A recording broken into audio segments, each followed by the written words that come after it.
Salut, bonsoir, bonjour, bienvenue dans ce nouvel épisode de Indispensable, le podcast qui parle des meilleurs comics ou pas. Ça, c'est à nous de le déterminer à l'issue de cette émission.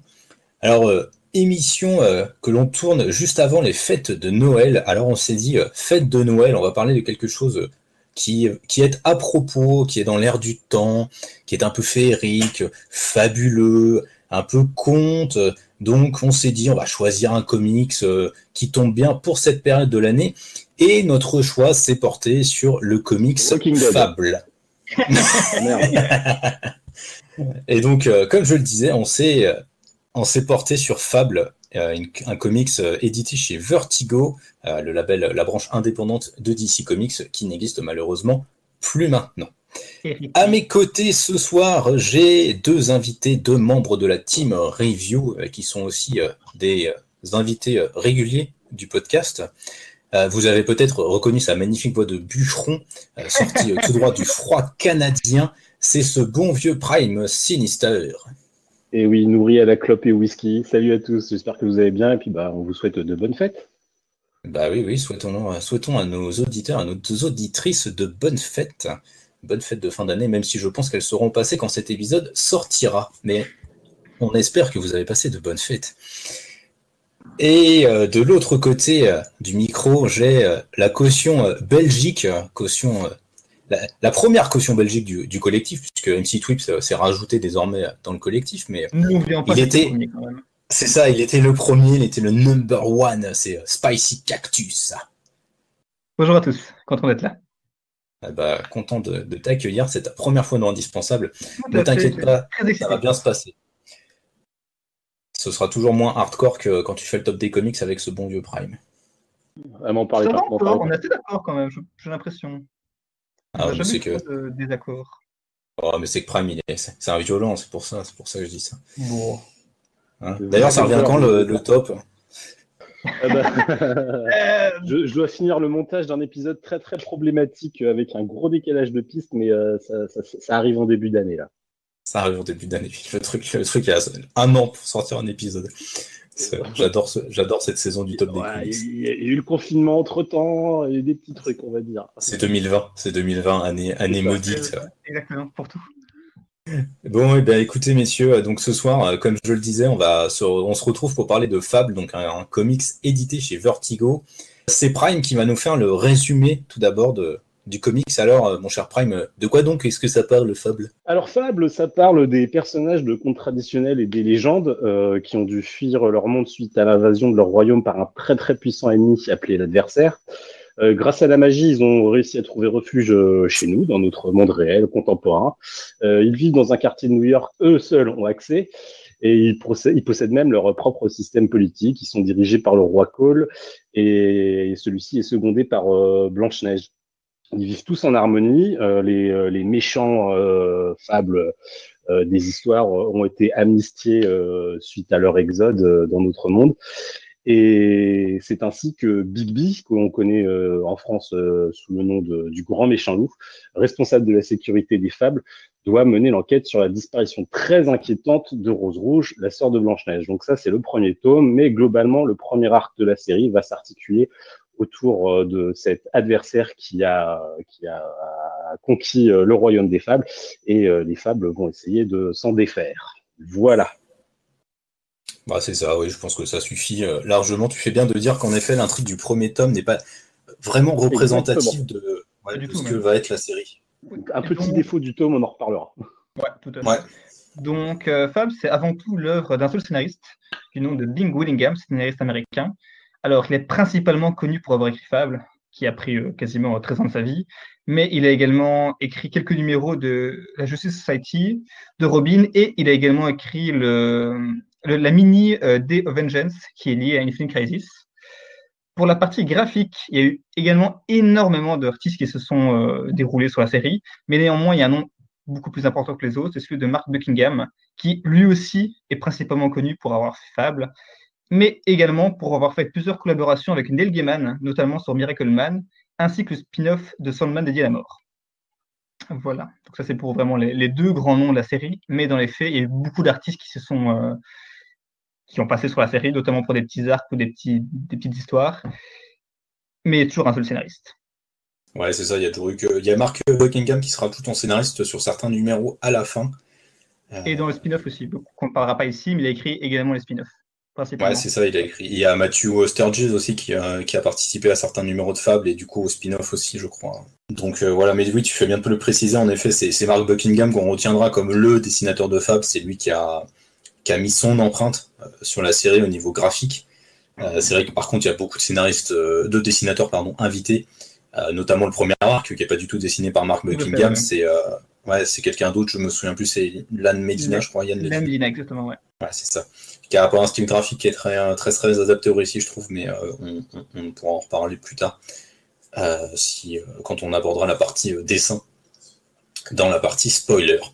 Donc évidemment, comme d'habitude, vous commencez à avoir maintenant l'habitude, si vous écoutez régulièrement cette émission, Indispensable se découpe en deux tronçons, en deux gros morceaux. Une première partie où on va donner notre avis, sans spoiler, on va aussi vous donner le contexte dans lequel on a découvert le comics, dont on va parler ce soir, et une deuxième partie qui là sera vraiment plus de l'analyse, donc évidemment on va spoiler. On profite aussi évidemment de la fin de la réédition en intégrale de Fable chez Urban Comics. Le dernier tome, là, le tome 10, est sorti il y a quelques semaines maintenant.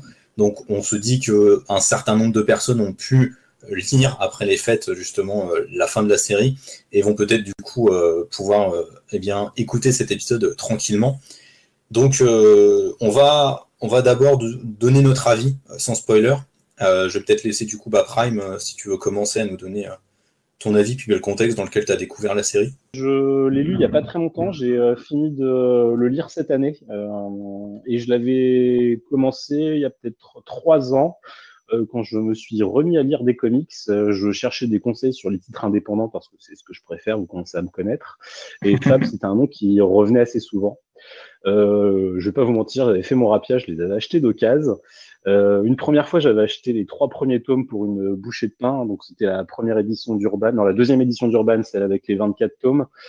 J'avais eu du mal un petit peu à rentrer dedans, justement à cause des problèmes qu'on soulevait juste avant, parce que le tome 1 me semblait un petit peu mollasson et l'intrigue n'était pas très très intéressante. Donc, me forçant à lire le premier tome, j'avais tout de suite accroché à la série à partir du deuxième où l'intrigue autour de l'adversaire devenait plus présente et plus développée et était très très intéressante. Et mon avis, j'ai dévoré par la suite les 14 tomes suivants, les 14 premiers tomes. Par contre, je pense qu'il m'a bien fallu 2 ans pour le finir parce que on en reparlera, mais pour moi, il y a un gros ventre mou, il y a une grosse chute de qualité à partir du 15e tome, donc sur le second arc, qui m'avait un peu déçu et donc je suis assez mitigé sur Fable, que je trouve à la fois excellent et tout aussi excellent que décevant. Je pense que ça va être le maître mot de la soirée en fait. La déception. Spicy, toi je crois que tu as un avis un peu plus enthousiaste. En fait, alors aussi comme Charles, moi, quand j'étais plus adolescent, je lisais que des mangas. Donc quand j'ai voulu commencer à découvrir des comics, Fable a vraiment fait partie des premières séries que j'ai commencé. Donc comme lui, j'avais cherché comics indépendants et j'ai vu ce qui marchait. Là aussi, Fable apparaissait souvent. Et j'ai vraiment eu un énorme coup de cœur, principalement pour le début. Donc en effet, il y a un moment où la série devient quand même plutôt décevante.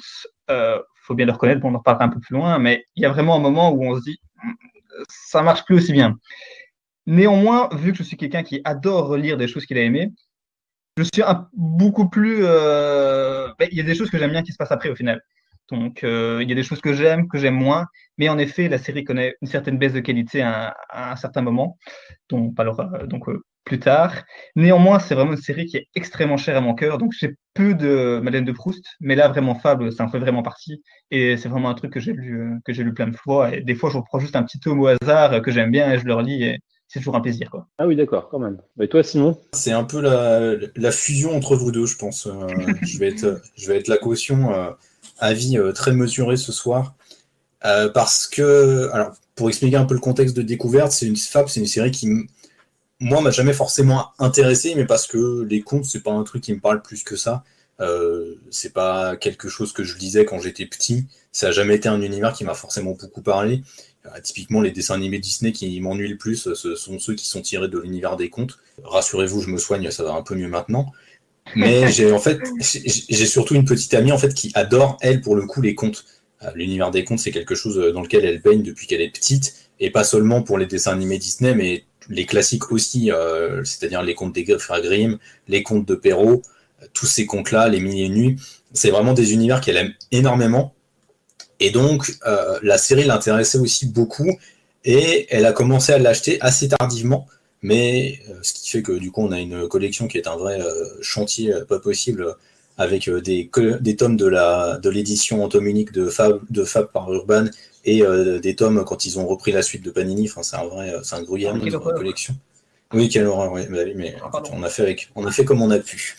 Elle a beaucoup accroché à la série, et elle a réussi à me convaincre de m'y mettre, parce qu'elle me disait, voilà, c'était une réécriture des personnages de contes, donc forcément, si on les connaît, c'est un peu plus accessible, mais c'est pas gênant si on ne les connaît pas, puisque ça possède son propre univers, et c'est quand même hyper intelligent au niveau de la construction de l'univers. Donc du coup, j'ai commencé dessus. Alors le tome 1, un peu comme vous deux, il est très... Je le trouve très pénible. L'intrigue n'est pas très intéressante. Il y a un plot twist... Ouais, c'est ça, c'est mou, le plot twist, il est complètement pété. Enfin voilà, quoi, c'est le truc qu'on a vu tout à l'avance. Le dessinateur n'est pas très très bon. Donc c'est pas, je trouve, le meilleur moyen de commencer, mais comme elle avait déjà acheté les 10 premiers tomes, j'ai pu m'envoyer toute la saucée dans la tronche. Et j'ai beaucoup aimé. Je trouve que le rythme est hyper addictif, et j'aime bien la façon dont les arcs... C'est vrai qu'on disait, enfin tu disais, Prime, les 13 premiers tomes forment un seul et même arc. Alors sur la nouvelle édition en intégrale, je crois que c'est en gros du coup les 5 premiers tomes de la série. Ça forme un seul et même arc, mais en fait qui est entrecoupé en plein de petits arcs à côté de ça. On a cette lutte contre l'adversaire, mais en même temps on a surtout une expansion permanente en fait de l'univers des fables, où il intègre beaucoup de personnages issus des légendes de différentes mythologies, de différents pays.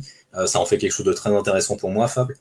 Mais voilà, comme vous, il y a ce truc, c'est-à-dire que à partir du tome 13, donc après l'intégrale numéro 5, ça commence doucement. J'aime encore bien ce qui se passe après ce tome 5, pendant quelques tomes.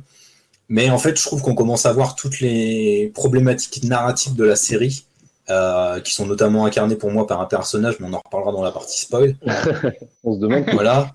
Mais en fait, il y a un vrai problème, c'est-à-dire que Bill Willingham est à mon avis un très bon scénariste, mais un très mauvais narrateur. C'est-à-dire qu'à chaque fois, il décide de se concentrer sur les trucs les moins intéressants, et notamment tout le ride final, donc les 3 derniers tomes pour moi, sont vraiment d'un désintérêt mais complet, avec une fin qui est parmi les fins les plus médiocres que j'ai lues, et même que j'ai vues dans beaucoup de médias.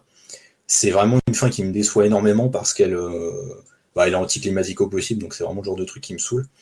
Mais voilà, il y a plein de trucs super bien à côté de ça, parce que malgré tout, il y a des personnages secondaires qui sont super intéressants, et qui, à chaque fois, quand ils interviennent, me procurent le smile.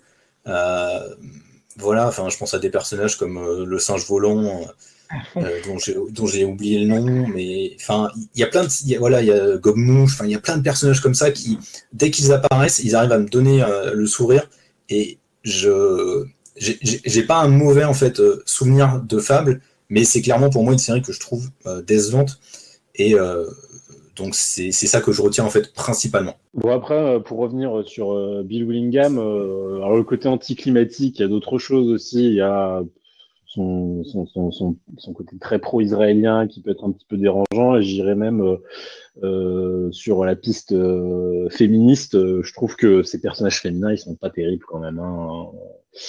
Par rapport aux autres personnages, les personnages masculins sont quand même bien plus travaillés, ont plus de profondeur. Les personnages féminins, à part Blanche-Neige, et peut-être Baba Yaga aussi, qui est pas trop mal. Les autres, t'as envie de leur foutre des claques quand même, hein. Il y en a 2-3 là que j'ai en tête. Je pense qu'il y a la même que toi, Simon.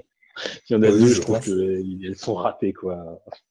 Je pense qu'on reviendra sur un des personnages pendant la partie spoil, mais il y en a un notamment parce qu'elle intervient très tardivement dans le récit. Mais dans la deuxième partie, c'est juste pas possible d'écrire un personnage féminin de cette façon-là. Il y a des trucs qui ne vont pas à certains moments, et je te rejoins complètement. En fait, en relisant Fable pour préparer le podcast, donc c'était ma deuxième relecture de la série, Et je me suis dit, mais c'est hyper tradit en fait comme truc, quoi. Ça prêche des valeurs, mais oh là là. J'avais presque envie de te dire, quand tu le lis, tu te dis, oulala, ça a l'air d'être un gros con, ce Bill Willingham. Parfois, ça transpire. De moi, je me dis ça en lisant, je me disais ça en lisant Fab. Oui, je pense qu'il est très conservateur et il défend des valeurs qui sont pas très, très modernes et qui sont pas les miennes, en tout cas. Complètement d'accord. Hein. Je n'ai pas réagi, mais je suis d'accord avec vous. Bah, si on est d'accord, c'est très bien. Ça préfigure une émission sur le ton de l'entente cordiale pour dire du mal de Fab. Je pense que pour le gros, on est assez d'accord. Oui, non, mais je crois qu'au global, on est d'accord. Après, c'est sur les points de détail où je pense qu'on va pas être forcément toujours d'accord. Mais c'est là où ça va justement être intéressant d'avoir des échanges et nos différents points de vue sur la question. Donc, je pense qu'on va passer directement du coup au gros morceau, à la partie avec spoil. Donc évidemment, comme d'habitude, si vous n'avez pas lu Fable, je vous déconseille, oui merci le chat, je vous déconseille de continuer. Donc comme je le disais, si vous n'avez pas lu Fable, je vous déconseille fortement d'aller plus loin parce que quand même l'un des gros attraits de Fable, je trouve que c'est au moins pendant ces 13 premiers tomes de découvrir les choses au fur et à mesure, l'expansion de l'univers, et puis surtout qui se cache derrière l'identité de l'adversaire, et comment est-ce que toute la bataille contre l'adversaire va se construire au fur et à mesure des tomes. Et voilà, qu'est-ce qui va se passer sur la fin de la série, pourquoi est-ce qu'on trouve, nous, la fin aussi décevante. Je pense que c'est des éléments qu'il faut, pour pleinement les apprécier, pour pleinement peut-être les comprendre aussi, il faut vraiment avoir lu la série. Bref, vous êtes donc prévenus. Passons donc au gros morceau de la partie avec spoiler de l'analyse. Et notre premier point, en tous les cas le premier point sur lequel on va revenir, c'est les personnages. On ne l'a pas dit quand on a présenté la série, mais Fab, c'est avant tout une série chorale. On en parlait un peu en off, tous les trois. Et c'est vrai que c'est une série où il y a énormément de personnages. On a décidé d'en retenir que quelques-uns. On a retenu Bigby, on a retenu Blanche-Neige, on a retenu Rose Rouge, Boy Blue, et on a également retenu pour cette partie spoiler le personnage de Geppetto. Parce que le personnage de Geppetto est très important pendant toute la première partie de l'histoire. Qu'est-ce que vous en pensez de ce côté choral, justement ? Est-ce qu'il y a pas trop de personnages à un moment donné dans la série ? Alors, moi, je veux bien commencer. Alors, pour le coup, je suis comme ta copine. Sinon, moi, j'ai été élevé au conte et ça a été un vrai plaisir pour moi de voir tous ces personnages réunis. Le côté choral m'a beaucoup plu. Même si, bon, ça reste un récit qui est anglo-saxon, hein, puisqu'il est américain, Bill Willingham, et il y a quand même pas mal de personnages qu'on ne connaît pas. Notamment Boy Blue qu'on a décidé de retenir, que je ne connaissais pas du tout. Donc il y a quand même un certain nombre de personnages qui ne sont pas connus, donc on a moins le plaisir de les découvrir et de voir comment Willingham a travaillé leur caractérisation. Je me permets de te couper juste pour ça. Pour Boy Blue, à la base, en fait, c'est juste une petite chanson. Enfin, il est lui-même pas connu et c'est un peu ça aussi l'intérêt du personnage. Et ce qu'ils essaient d'en faire, c'est qu'ils en font un héros d'un personnage d'un conte extrêmement mineur, en fait. Ouais, je crois que c'est une comptine en fait. C'est même pas un conte. C'est une comptine, il apparaît dans une ligne et en fait, justement, ils en font un héros d'un personnage qui apparaît dans une comptine qui fait rien du tout en fait et qui est beaucoup moins prédominant par rapport aux autres, quoi. Donc c'est volontaire de prendre un personnage pas connu dans le cas de Boy Blue, quoi. D'accord. Mais non, moi, ça m'a pas du tout dérangé. Voir les trois petits cochons, le grand méchant loup, Baba Yaga, tout ça. Non, c'est vraiment bien fait. Et je trouve que d'ailleurs, Bill Willingham a réussi quelque chose d'intéressant. Hein. Bon, on se dit, étant donné qu'ils vivent dans notre monde, dans le monde réel, les fables, comment il va se défaire de tous les personnages qui sont des animaux, parce qu'il y en a quand même une palanquée hein, dans les contes et les légendes des animaux. Et donc, je trouvais ça très futé de faire la ferme, donc la ferme qui regroupe tous les personnages fables qui n'ont pas une apparence humaine et donc qui peuvent pas se mêler à nous. Et ça, j'ai trouvé ça vraiment cool et je dois avouer que les passages qui se passent dans la ferme sont probablement parmi mes favoris. Donc non, le côté choral, je trouve intéressant, il a été plutôt bien exploité. Après, il met quand même l'accent sur quelques personnages en particulier, donc il y en a certains qu'on voit passer. Mais non, moi j'ai plutôt apprécié. Pour moi, l'aspect choral est vraiment la plus grande force de la série. Donc il y a l'univers tout autour, dont on va en parler un petit peu après, mais le fait d'avoir autant de personnages, et je pense que la vraie force de Bing Willingham, c'est d'arriver à les rendre très attachants et leur donner la subtilité, un peu d'épaisseur très vite. Et parfois même des personnages qu'on ne voit pas beaucoup, ils ont vite un caractère très, très précis et qui est rarement cliché.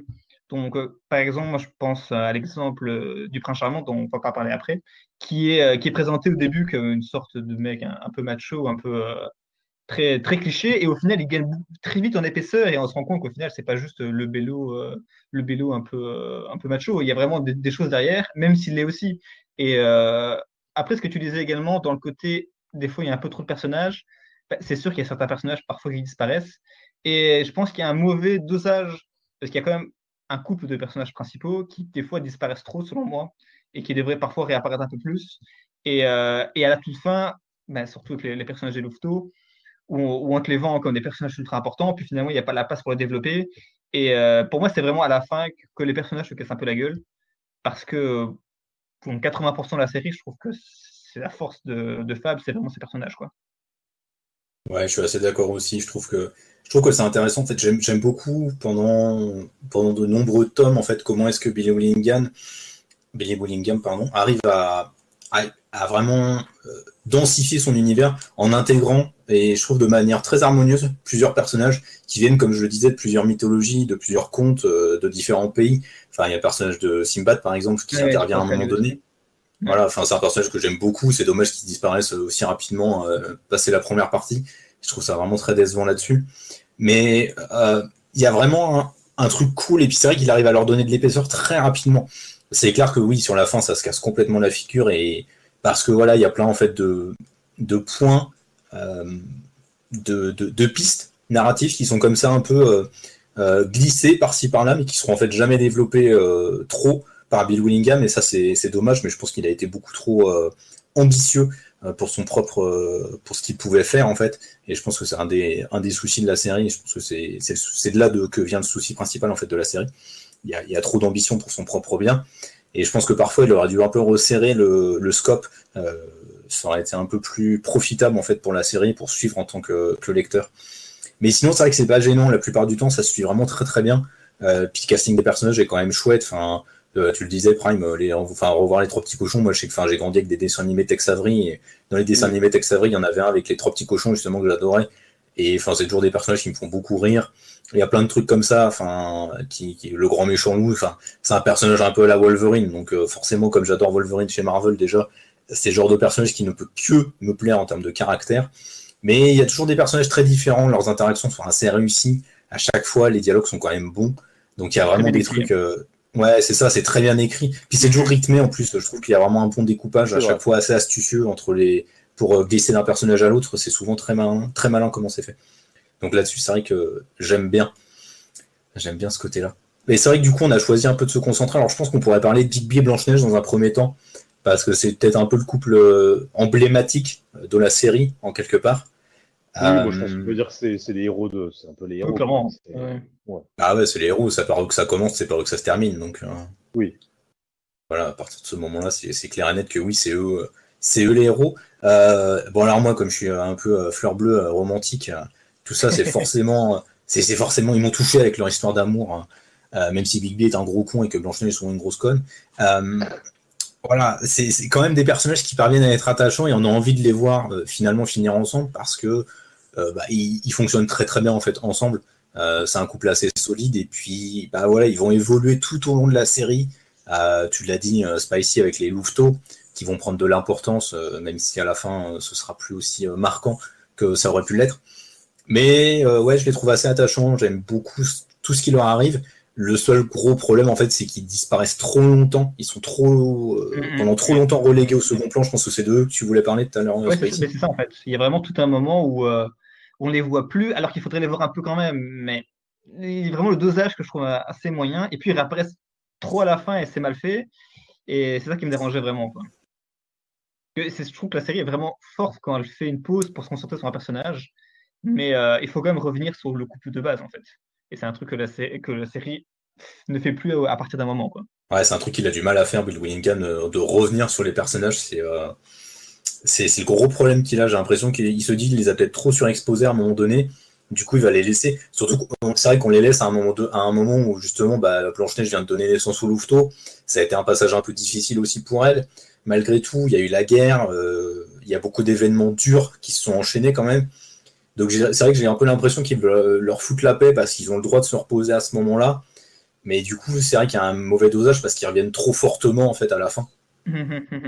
Oui, non, mais je pense que c'est lié aussi un petit peu au final à peut-être une des problématiques de l'aspect choral du titre, où je pense que Willingham, il essaie de se concentrer sur pas mal de persos, et peut-être qu'il s'éparpille un petit peu, et effectivement, je pense que les Louveteaux, il a un peu fait l'impasse là-dessus pour se concentrer sur d'autres personnages comme Boy Blue ou Gobmouche, et leur consacrer des numéros entiers. Mm. Je pense qu'il y a de ça, hein. Ouais, mais paradoxalement, tu vois, Boy Blue, c'est pas un personnage qu'on va voir tant que ça au final dans la série, puisque bon, bah, on est dans la partie spoiler, donc on peut le dire, il meurt. Voilà, passer la guerre après l'adversaire, il va mourir. Avec une. Enfin, moi je trouve que c'est une des scènes de mort dans les comics qui est. Ouais, c'est une des meilleures séquences. Elle est fabuleuse.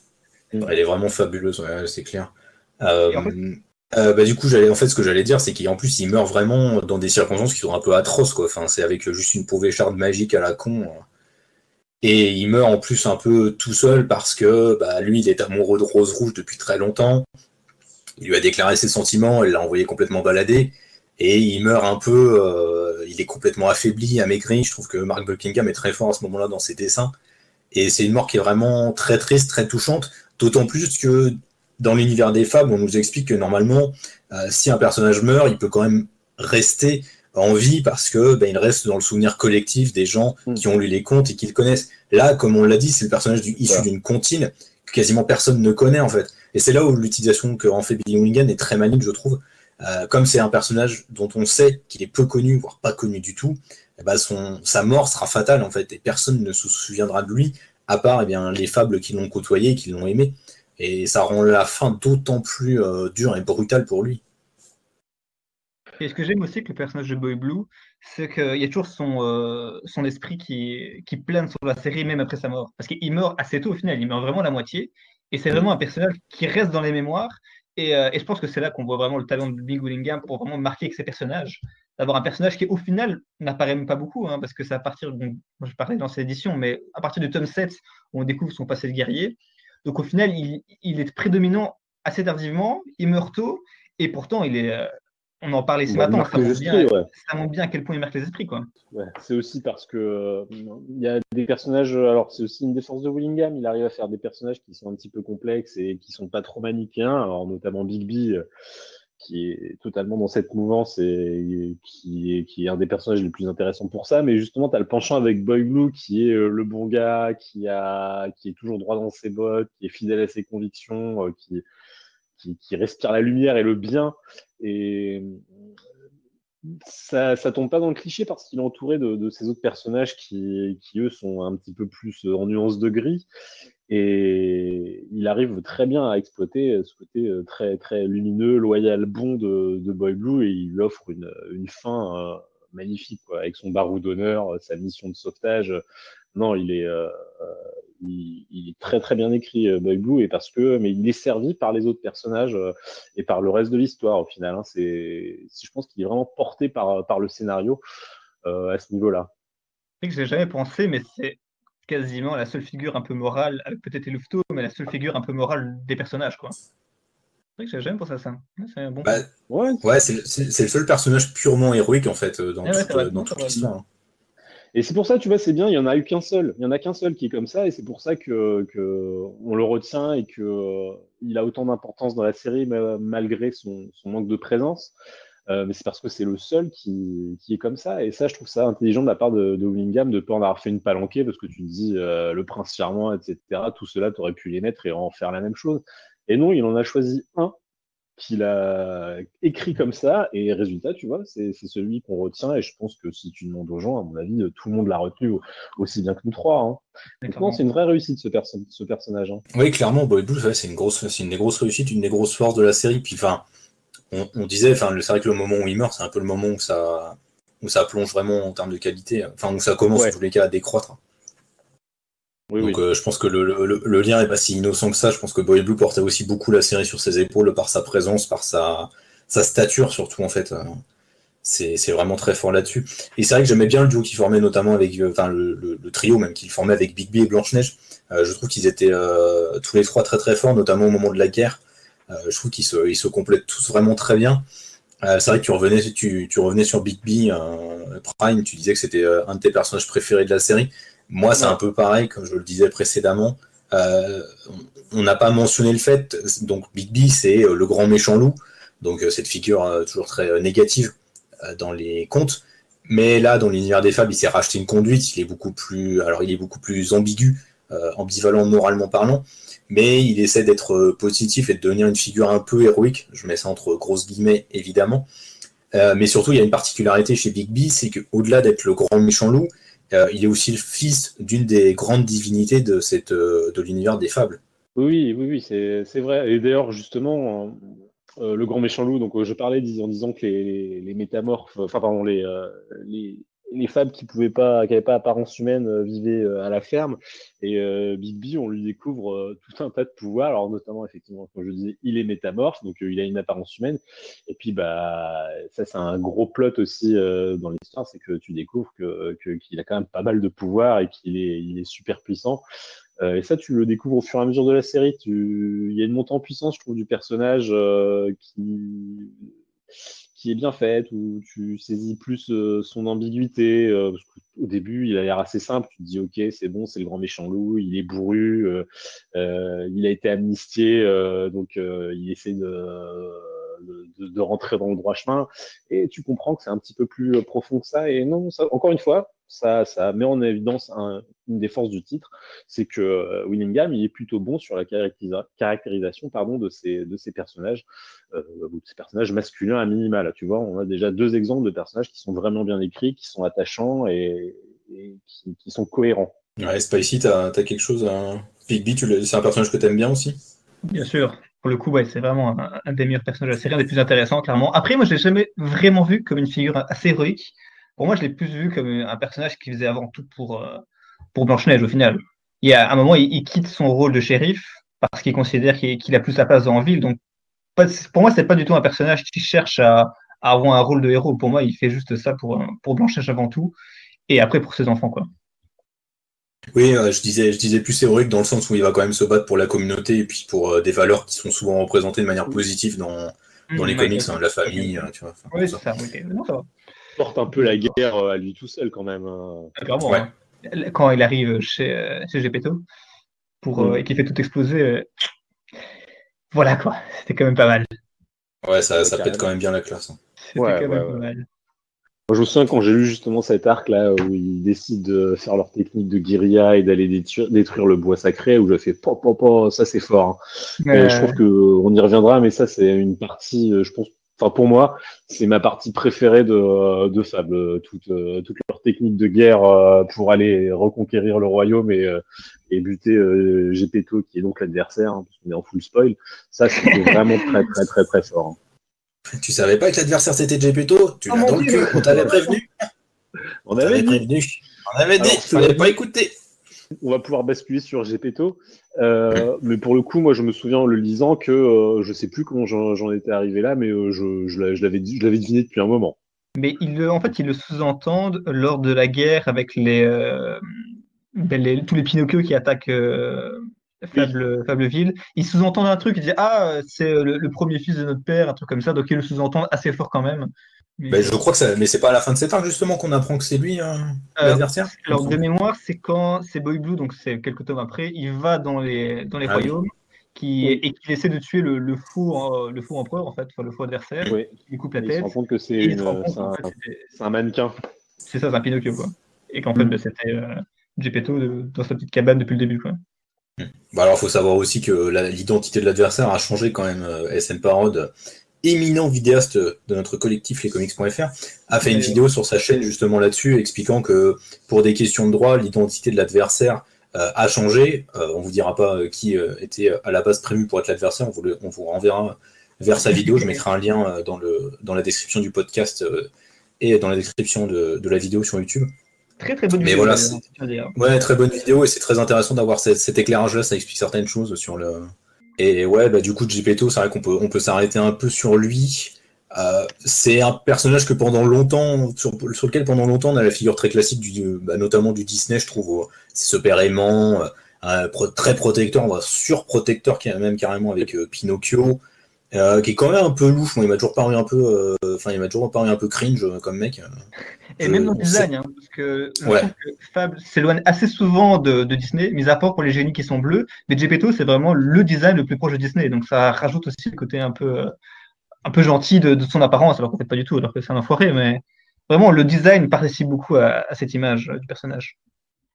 Ouais, c'est ça, et je pense que la révélation est d'autant plus surprenante, justement, de savoir que c'est lui l'adversaire, ce gros ennemi qui a exilé et forcé à l'exil toutes ses fables pour du coup qu'elle se réfugie à New York, mais qui aussi, en fait, on se rend compte, c'est un putain de dictateur, quoi. Enfin, le mec, Oui, c'est clairement un dictateur, oui. c'est un cinglé, quoi. Enfin, vraiment, quoi. C'est Quand Palpatine. Hein. Ouais, non, c'est ça, c'est pas le Palpatine, c'est Hitler, c'est tout ce que vous voulez, mais c'est vraiment un gros enfoiré de merde. Il a vraiment la main mise sur le royaume des fables, il a tout pris la garder par tous les moyens. Et ce que j'aime bien, c'est que, mine de rien, c'est un des rares, tu vois, souvent dans les récits de fiction, mine de rien, quand un personnage est méchant, généralement, quand son identité est découverte, et ensuite va souvent y avoir ce phénomène de réhabilitation derrière. Avec Gepetto, ça n'arrive jamais. Gepetto restera un enfoiré de première jusqu'au bout de la série. Et c'est un truc que j'aime quand même bien. Même quand il fait plus rien, parce il fait plus rien pendant 10 tomes, il est là dans le coin, c'est juste un salaud, c'est assez fou. Et du coup, il est intéressant. J'aime bien la relation qu'il a avec Pinocchio, mine de rien. Je trouve que Pinocchio, c'est aussi un personnage qui est très secondaire dans le récit, mais qui est très très cool. Moi, il me fait beaucoup rire. Le peu d'apparitions qu'il a, à chaque fois, il me fait marrer. Ouais. À ce côté, tu me fais chier, tu m'as fait un corps de gamin et assez marrant quand même. Parce qu'il veut picoler, il veut se taper des nanas, mais il ressemble à un gamin et ça, c'est très bien fait. C'est assez drôle. Ouais. Il est plein d'humour et il est très amer. Derrière la cabane, elle n'a pas voulu de moi. C'est toujours très drôle. Et oui, pour revenir à ce qu'on disait sur Gepetto, ce qui est intéressant, c'est que Pinocchio, c'est le seul élan de tendresse qu'on voit chez Gepetto, en fait. Il en a rien à faire de tous les hommes de bois, sauf de Pinocchio. Et ça déteint vraiment par rapport au reste du comportement de Gepetto qui en a rien à foutre. Il massacre des gens à la pelle, même de loin, il se salit même pas lui-même les mains au final. Et il y a vraiment juste Pinocchio qui émeut son cœur et il a juste envie d'avoir son fils à côté de lui. Et juste la personnalité, enfin, le personnage de Pinocchio rajoute de la profondeur à Gepetto. Ouais, c'est ça. D'ailleurs, c'est pas là un peu que pour ça, Pinocchio, malgré tout, parce qu'il est marrant, mais il n'est pas très important dans le récit. Alors non, je suis désolé, mais à un moment donné, il fait une référence à Charles Xavier. C'est très très drôle, je suis désolé. Ah oui, avec sa chaise, ouais. Non, mais en vrai, ça sert à rien. Il est président des États-Unis à la fin quand même. Ouais, mais il sert à rien. Enfin, il sert à rien. Prime, il a raison, il sert à rien, Pinocchio. Non. Après, c'est aussi un peu la blague, c'est le gamin, il ne se bat pas. Oui. Mais bon, en effet, pour moi, il est vraiment attachant grâce à Pinocchio, grâce à Gepetto, quoi. Ouais, non, mais c'est ça, grâce à Gepetto, il surnage un peu, quoi, mais parce qu'il apporte un complément à Gepetto. Et c'est aussi une des grandes forces du récit, de toute façon, et du comics, hein, c'est que c'est le relationnel entre les personnages, en fait. C'est souvent un personnage un peu mineur qui va apporter de la profondeur à un personnage plus majeur, donc c'est souvent comme ça que ça fonctionne. Hein. Alors, on va parler de Blanche-Neige et de Rose Rouge, parce qu'elles ont aussi une relation qui est très importante dans le comics. Alors attention, je risque d'être très vulgaire à ce moment-là. Rose Rouge, c'est par elle que commence le comics, puisque le premier tome, c'est Bigby qui est missionné par Blanche-Neige pour enquêter sur la disparition de Rose Rouge. C'est quoi déjà le plot twist? C'est qu'elle s'était planquée pour se taper le prince charmant, je me souviens plus. Non, c'était une sorte d'argent, non? Parce qu'il devait de l'argent et parce qu'elle sortait avec Jack, je ne sais même plus. Oui, c'est ça. Ouais, c'est ça. C'est ça, une sorte d'argent qu'elle voulait, je ne sais même plus. Ouais, non, mais c'est ça, c'est vrai, de toute façon, Rose Rouge, ça commence très mal dès le début, de toute façon. Donc, Non, c'est ça. Mais en fait, le premier arc, il est intéressant, entre guillemets, parce qu'il présente les personnages, mais clairement, la révélation, on n'a rien à foutre. Non, mais tu le vois venir à des kilomètres, il y a du sang partout, tiens, il y a un congélateur, ça se trouve, le sang, il était congelé, et puis elle a mis en scène sa mort. Merde, alors, c'était ça. Oui, c'est un peu ce qui s'est passé quand j'ai lu. Je me suis dit, ça, je l'ai vu dans un épisode des Experts, je l'ai vu dans un épisode d'X-Files, je l'ai vu partout, ce truc-là. Ah, non, mais c'est ça, c'est le plot twist le plus éculé du monde, je crois. Donc, c'est clairement, le tome 1, de toute façon, c'est pas une grande réussite, je trouve. C'est assez dommage. Mais du coup, pour expliquer un peu, Blanche-Neige et Rose Rouge sont donc frangines dans l'univers de Fable, dans le comics. Je sais pas si elles le sont aussi dans les contes. Là, c'est un truc. Il y a des versions, en fait, il y a plusieurs versions de l'histoire de Blanche-Neige et il y a une version plus tardive avec Rose Rouge. Mais c'est plus tardif, il me semble. Ok, d'accord. Donc voilà, enfin oui, donc on sait qu'elles sont sœurs et on va apprendre plusieurs choses sur leur relation, mais ça arrive vraiment très tardivement dans le récit. Ça arrive vraiment dans les derniers tomes où Billy Willingham, on a l'impression il se réveille, il se dit tiens, j'ai commencé mon histoire avec Blanche-Neige et Rose Rouge, si je revenais là-dessus pour apporter un peu de compléments. Alors c'est des compléments qui déjà sont un peu contradictoires par rapport à certains éléments qu'on a vus précédemment, donc c'est toujours un petit peu dommage, je trouve. Mais malgré tout, je trouve qu'elles ont quand même une relation assez intéressante, Blanche-Neige et Rose Rouge. C'est une relation qui est très complexe, elles s'aiment, elles se détestent, on sait jamais sur quel pied. Ouais, il y a beaucoup de jalousie. Rose, notamment, est très très jalouse de Blanche pour sa relation avec Bigby, mais aussi pour plein de trucs qui lui sont arrivés dans le passé, parce qu'elle a toujours été courtisée par les princes, notamment par le personnage du prince charmant, qui en fait, en un seul personnage, réunit à peu près tous les princes charmants qui existent dans le milieu des contes. Ça, c'est un concept incroyable. Je pense que c'est un des meilleurs concepts. Ouais, je pense que c'est un des meilleurs concepts du comics. Et donc, c'est vrai que Rose est très très jalouse de Blanche-Neige, Blanche-Neige, c'est l'adjointe au maire de Fableville, c'est un peu elle qui dirige finalement tout. Elle a l'habitude de mettre les mains dans le cambouis. Elle sait pas trop ce qu'elle veut à titre personnel dans sa vie, parce qu'elle a eu tellement de désillusions qu'elle est plus prête à accepter grand-chose. Mais je trouve qu'elle évolue plutôt bien. Forcément, là, sa relation avec Bigby porte quasiment tout le comics sur ses épaules, même si elle n'est pas toujours très très fluide et très bien écrite. Mais je trouve que c'est vraiment un personnage intéressant. C'est un personnage qui a quand même du caractère. Tout à l'heure, je disais que c'était un peu une connasse, mais c'est parce que voilà, elle a un caractère fort et que Bill Willingham, les caractères forts, je trouve, enfin féminins en tous les cas, je trouve qu'il les écrit, mais vraiment comme une vieille quiche. Oui, carrément. C'est un peu le problème. Et donc Blanche-Neige et Rose Rouge, je trouve qu'elles ont une relation vraiment intéressante. Il y a du potentiel pour en faire quelque chose de très cool. Mais je trouve qu'à la fin, ça donne un résultat qui est vraiment complètement flingué et pas du tout agréable, puisqu'on en arrive en fait à un moment où Blanche-Neige et Rose Rouge se réconcilient, en tous les cas font la paix avec elles-mêmes et font la paix avec les natures différentes de l'une et de l'autre. C'est-à-dire que Rose arrête d'être jalouse, Rose finit par accepter que Blanche est souvent un peu meilleure qu'elle, parce que Blanche en a un peu plus fait qu'elle. Rose, ça a souvent été une grosse conne, donc elle l'admet, elle l'accepte. Et puis c'est vrai qu'il y a cet enchaînement à la fin où Rose se réveille et se dit non, en fait Blanche c'était une vraie salope, je vais lui déglinguer la gueule. Et c'est un peu problématique. Je trouve que c'est vrai que Blanche-Neige, Rose Rouge représente assez ce qui va pas dans l'écriture, en tous les cas des personnages féminins chez Willingham. C'est le trait est souvent très forcé, très peu fin. Et contrairement au mec, c'est souvent très peu. Il y a peu de subtilité dans son écriture. Il essaie rarement d'apporter des contre-pieds aux approches qu'on peut avoir des personnages. Donc c'est un peu dommage. Moi, je suis complètement d'accord avec toi, hein. Je trouve que le problème, entre guillemets, c'est que leur relation est vraiment on-off. Donc il y a vraiment des moments où on n'en parle plus, puis des fois tu sens qu'il il faudrait qu'on mette ça en avant, des fois on oublie. Et je trouve que le dernier arc, qui est vraiment, on en parlera plus quand on parle du dernier arc, on met vraiment ça d'un coup. Ah ouais, c'est vrai, Rose Rouge, Blanche-Neige plutôt. Et ça devient vraiment tout le cœur de la série d'un seul coup. Et moi, je me rappelle quand je disais ça, je me disais, je m'en fous, moi, je m'en fous, j'aime pas Rose Rouge, j'aimerais bien qu'on parle d'autre chose. Et au final, on ne parle plus que de ça. Et la relation trouve une conclusion assez bizarre qui n'était même pas nécessaire au final, quoi. Parce qu'il aurait pu ne pas avoir de dernier arc vis-à-vis d'elle-même, que personne se serait dit ah, mais c'est bizarre, il n'y a pas eu de fin entre les deux personnages, parce qu'il y avait quand même une pseudo-fin entre les deux, quoi.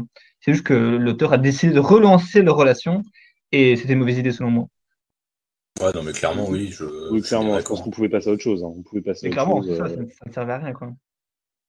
On va revenir dessus quand on parlera du troisième arc et de la fin, mais c'est tellement.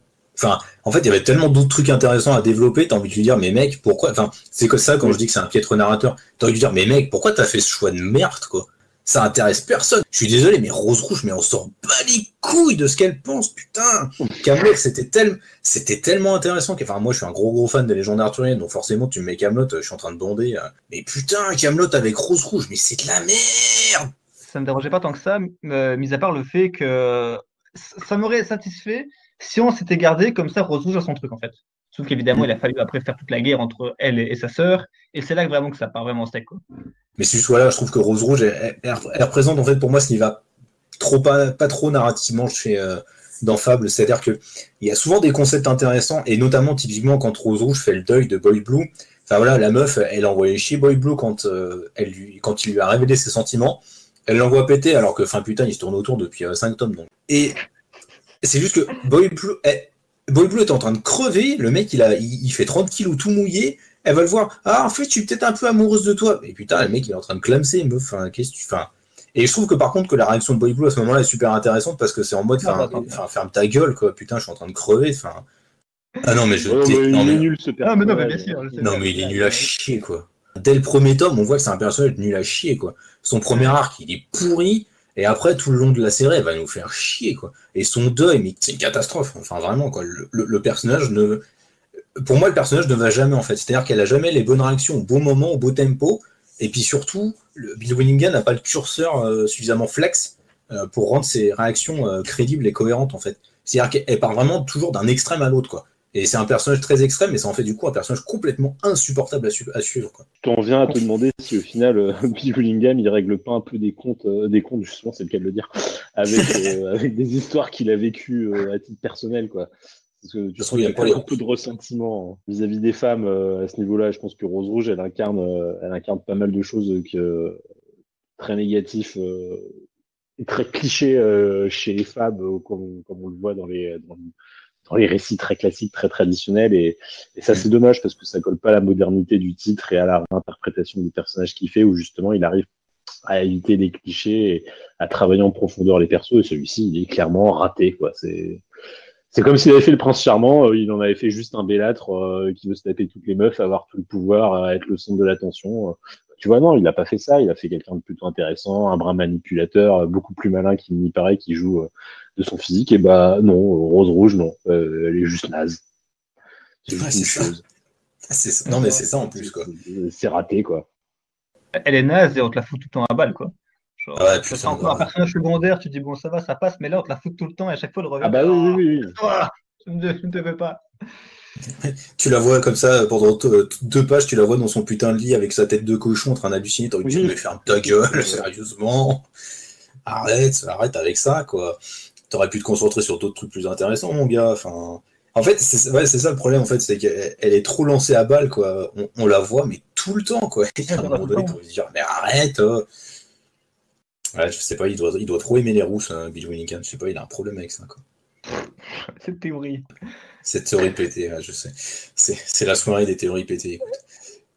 Mais voilà, enfin ouais, Rose Rouge. Et puis même Blanche-Neige, finalement, tu vois, c'est un personnage. Elle est stratège, elle est tacticienne, mais on la voit jamais vraiment agir à fond de cette façon-là. C'est toujours des mecs qui sont plutôt mis en avant à sa place. Et puis bah à la fin, quand elle a les louveteaux, elle est quasiment mère au foyer, quoi. Enfin, c'est complètement, oui, complètement. Le dernier acte, le seul truc qui souffle le dernier acte, c'est justement le personnage de Blanche-Neige, qui prend beaucoup plus l'ascendant, notamment sur Bigby. Bon, après, ce qu'on fait de Bigby est un peu de la merde, on est d'accord, mais c'est au moins l'arc qui permet à Blanche-Neige d'un peu sortir du couple pour devenir un personnage un peu à part entière. Ouais, bah justement, c'est vrai que tant qu'on est sur les personnages, tiens, et j'en profite, tout à l'heure, je disais qu'il y avait 2 personnages féminins qui, pour moi, étaient écrits vraiment de manière catastrophique. Donc, vous avez compris, il y a Rose Rouge. Et puis voilà, il y a l'infirmière qui se fait appeler Mademoiselle Douglas, je sais plus c'est quoi son nom. C'était ridicule, ça n'allait pas du tout. Mais c'est tellement de la daube. Ça n'allait pas du tout. Non, puis en plus, je suis désolé, mais c'est grossophobe de ouf, quoi. Un peu quand même. Je suis tellement.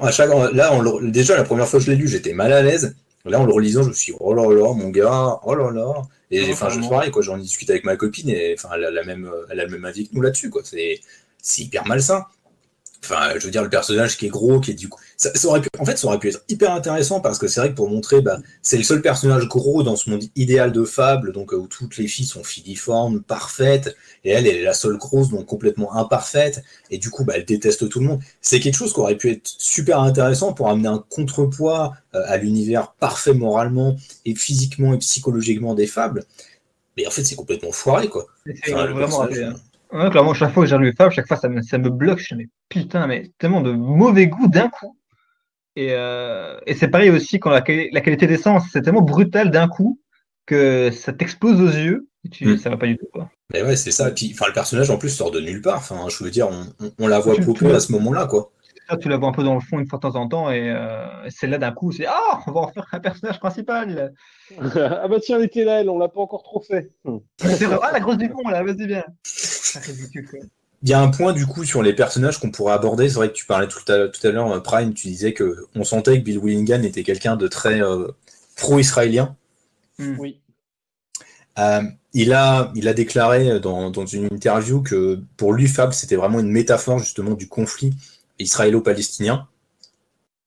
Alors, c'est pas forcément, ça se sent sans trop se sentir en fait, parce que voilà, Fable, c'est une enclave au milieu de New York. Mais ils le disent à un moment quand même, tu vois. Il y a un moment Oui. Où ils le disent vraiment verbalement, en mode ah ben voilà, moi j'aime beaucoup Israël, gna gna gna. Donc Oui. il y a quand même la volonté d'en parler, hein, au-delà de la métaphore. Ouais, au-delà de la métaphore, oui, c'est vrai qu'il y a un dialogue où ils le disent clairement.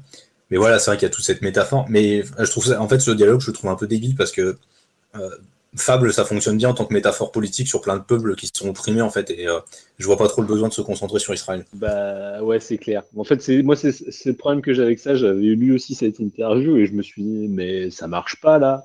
C'est pas ça l'histoire du conflit israélo-palestinien. Ouais. Il y a un truc qui colle pas. Alors oui, je veux bien le côté diaspora, l'exode, ok, mais ça s'arrête là, quoi. C'est tout. Le reste, ça va pas. Et ça revient assez souvent, hein. Je crois que aussi quand justement, bon, quand il y a cette partie géniale sur leur technique de guerre, et je crois qu'ils le disent clairement, qu'ils s'inspirent des techniques de l'armée israélienne. Je crois que ça revient assez souvent quand même, hein. Donc, Ah ouais, je me souviens pas de ça. Je sais pas s'ils leur disent, hein. Je pense qu'ils le disent une fois, et après, en effet, quand tu regardes un peu ce qu'ils font, le parallèle est assez évident, mais je pense qu'ils le disent qu'une seule fois, hein. Ah ouais, bah, tu vois, ça devait tellement être évident que je pensais même qu'il le redisait. Faudrait vérifier, mais j'ai pas l'impression. Après, je pense que c'est une lecture aussi qu'on a, nous, en tant qu'Européens, et peut-être Simon et moi, en tant que Français, où on est plutôt dans un pays qui est pro-palestinien. Donc, on a des problèmes avec ça, hein. Je suis pas du tout anti-israélien, loin de là, mais c'est vrai qu'on est plutôt versé dans une Antisémite. politique. Bah, malheureusement, je pense que c'est un peu vrai quand même. Je pense qu'il y a une tradition antisémite en France qui est latente, mais ou à minima, où on est plutôt pro-palestinien, tu vois, dans le traitement d'informations à niveau de ce conflit-là, c'est quand même clairement pro-palestinien en France. Et c'est vrai que c'est compliqué quand tu vois quelqu'un qui va défendre, mettre ses opinions et faire des parallèles dans ce conflit-là au niveau d'Israël. Bah oui, on a un petit peu surpris. Presque un peu Voilà. choqué, moi je dirais même. Tu vois, quand tu lis ça, t'as quand même un petit moment, un peu de recul. Oh, ok. Ouais, voilà, Bah, moi ça m'a juste fait ça, je suis. Oh, bon, non, ouais, non, non, moi je suis pas d'accord. c'est surtout que c'est fait de manière tellement primaire, en fait, que ça fonctionne très mal. Mais en fait, C'est surtout ça le problème, en fait. t'as l'impression que c'est une vision qu'a l'auteur que n'a pas le lecteur, et sauf qu'il y a quasiment pas de lecteur qui a cette vision-là de l'œuvre, donc c'est assez particulier, je trouve. Ouais, en fait, Ouais. moi, ce qui s'est passé, je me souviens quand j'ai lu, c'est que c'est exactement ça. Je me suis dit que la métaphore fonctionnait pas, et je me suis dit, ben non, mais là, mec, en fait, t'es juste en train de nous parler d'un truc dont t'as envie de parler à tout prix et qui a rien à faire là. Ça arrive un peu comme un cheveu sur la soupe et ça revient quand même quelques fois. Donc ouais, c'est peut-être pour ça. Je dirais pas que j'ai été choqué, mais oui, je me suis dit, mais c'est nul, ça marche pas son truc. Pourquoi, Ouais, pourquoi la case Oui, m'interpelle, et après, tu n'y penses même plus, parce que mais je pense que c'est aussi un des défauts. Quand Simon, tu dis que Willingham, c'est un bon scénariste, c'est un mauvais narrateur, je pense que ça participe à ce genre de choses. Le fait qu'il ait envie de mettre le conflit israélo-palestinien sur la table, son traitement des femmes, le traitement des gros, tu vois, on sent que c'est des trucs dont il a envie de parler et qui arrivent comme ça et qui c'est mal fait, ça marche pas, quoi. Et au final, non, on dit juste, mais mec, ok boomer, quoi, ça va pas. c'est un truc que tu sens, c'est que il a un fil rouge, mais il sait pas toujours où il va, quoi. Et des fois, il prend des virages qui réussissent à l'œuvre, des fois pas du tout. Et il y a vraiment un côté un peu bricolage. Ah ouais, je vais parler de ça, comme tu dis, puis je vais parler de ça. On est au bord de Bah, la digression, je trouve, par moment, hein. son récit, moi, je le trouve très structuré jusqu'à la fin de l'adversaire, en fait. Jusqu'à la fin de l'adversaire, je pense qu'il avait clairement une feuille de route très établie à ce moment-là. Il savait où il allait, il savait ce qu'il voulait faire, parce que le développement de l'univers, il est quand même fait de manière très organique, très harmonieuse. Tu vois, les trucs tombent vraiment pas pif paf plouf, quoi. C'est vraiment, c'est quand même solide. Mais oui, il y a un moment donné où clairement, il est complètement, il navigue clairement à vue à un moment donné. T'as l'impression que c'est Toriyama qui est en train d'écrire Dragon Ball, quoi. Je suis désolé, mais le mec, il est en mode, je sais pas, je vais faire ça, on va bien voir où ça va. Oh. allez, oula, je vais balancer des idées, tout ce qui me vient. Mais après, oui, enfin, la métaphore du conflit israélo-palestinien,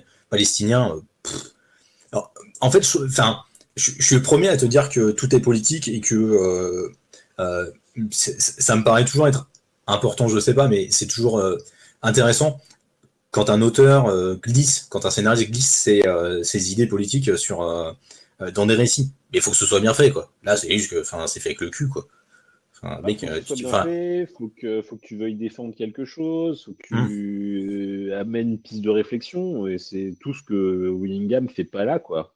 J'ai l'impression qu'il balance ça d'un coup d'un seul et que démerdez-vous avec ça. Moi, j'ai parlé de ce que je voulais, vous en faites ce que vous en voulez. Ah non, mec, on n'en fait rien parce que ça veut rien dire ce que tu fais là. Donc non, c'est complètement raté, c'est juste mal fait. Et puis le fait que après dans les interviews, justement, ils se disent très pro-israéliens, qui s'en défendent, tu vois, tu te dis bon, ça aggrave un peu la chose, quoi, parce que tu te dis il y a pas de fond derrière. T'as l'impression même qu'il a limite voulu faire un peu de prosélytisme de manière totalement gratuite et pas travailler. Ouais, mais je pense que c'est le cas. Ouais, probablement. De toute façon, j'ai pas beaucoup d'estime pour l'auteur en tant que personne, du peu que je lis. Ça se sent pas du tout. Oh non, ouais. non, mais je te dis, j'ai vraiment des problèmes avec son traitement de la femme et ce traitement politique là, qui sort de nulle part. Je me dis, bon, t'as écrit un truc qui est quand même pas trop mal, c'est plutôt bien, Fab, on va quand même être honnête, je sais pas si ce sera un indispensable, on en reparlera à la fin. Mais là, tu vois, je fais la distinction entre l'auteur et la personne, elle m'intéresse vraiment pas du tout, quoi. De ce qui transparaît, de ce qu'elle écrit, pas beaucoup d'estime de ma part. Ah, il aurait pu manquer qu'il y ait un personnage homosexuel dans la série, et là, je pense qu'on atteignait le fond. Eh ben, parlons-en, il n'y en a pas, justement, et ça, tu vois, c'est bien un signe de sa part. C'est vrai. Oui, c'est vrai. Bah ouais, il y en a pas, mais en même temps, je me dis si on avait eu un, alors vu comment il écrit l'infirmière, oui, c'est vrai. je préfère qu'il s'abstienne, tu vois. Ça aurait été un peu dramatique. On aurait probablement eu un mec qui mettait des robes ou une nana avec des gros biceps et les cheveux courts. Hein. Ça, c'était celui qui conduisait un camion. Hein. Du coup, c'est vrai qu'on disait que, enfin, je disais notamment que Willingham avait l'air d'avoir bien structuré son récit pendant la première partie. On en a discuté avant. C'est vrai que pour nous, Fable est vraiment construit en trois parties. On a cette première partie jusqu'à la fin de la guerre contre l'adversaire, donc qui se révèle être Geppetto. Geppetto se fait battre, mais ne va pas mourir. Les Fables vont en fait le sanctionner en le faisant vivre à Fableville. Et c'est plutôt quelque chose d'intéressant de leur part.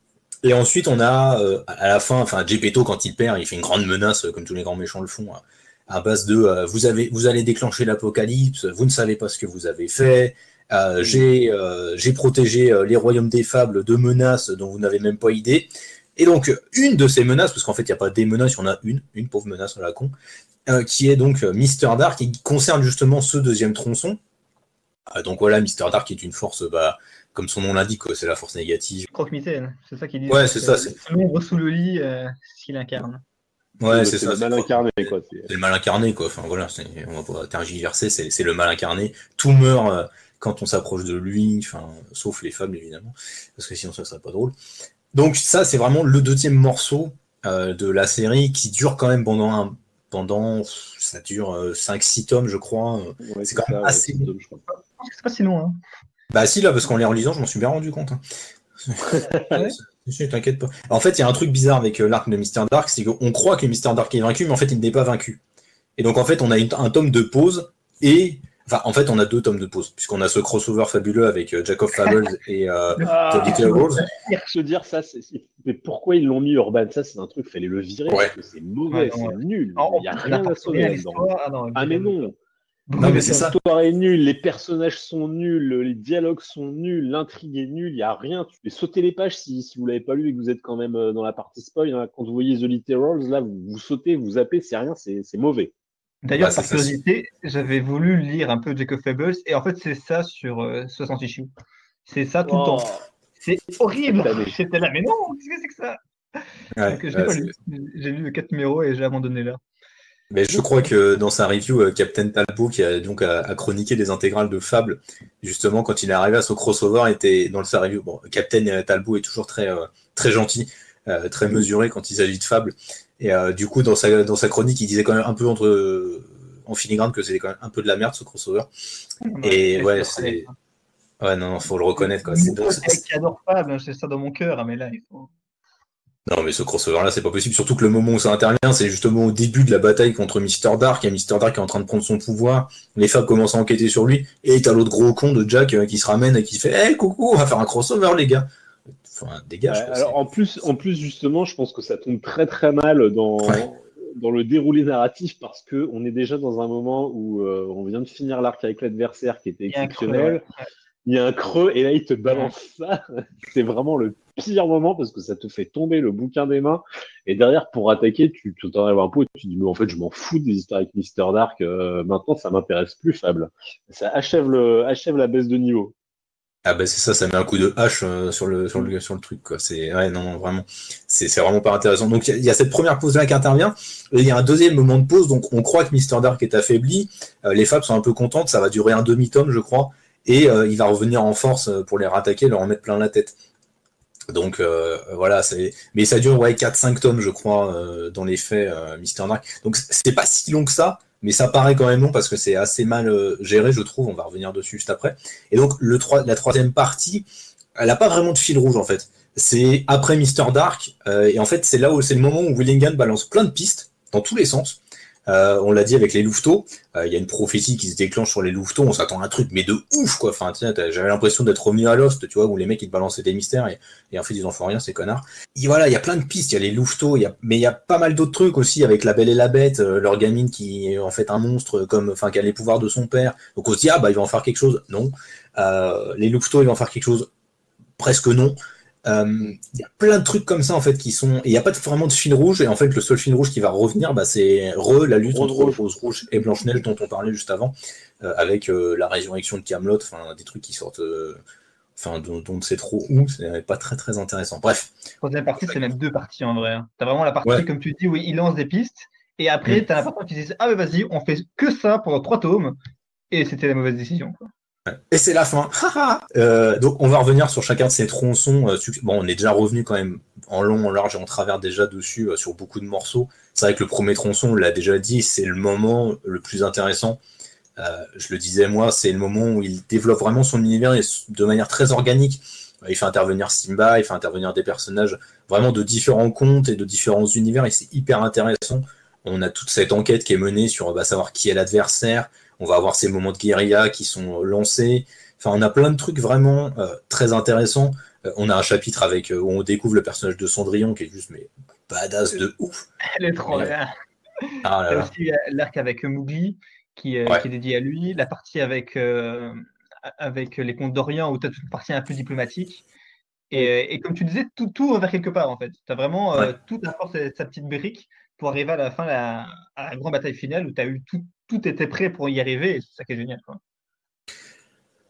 Ouais, c'est ça, la préparation elle est vraiment de très très bonne qualité à ce moment-là quoi. C'est ce qui rend le reste la suite d'autant plus rageante en fait. Hein. Vraiment. Et puis tu le disais, Prime, il y a cette construction, il y a ces moments de préparation militaire qui sont super intéressants. Ah ouais, c'est vraiment bien fait ça.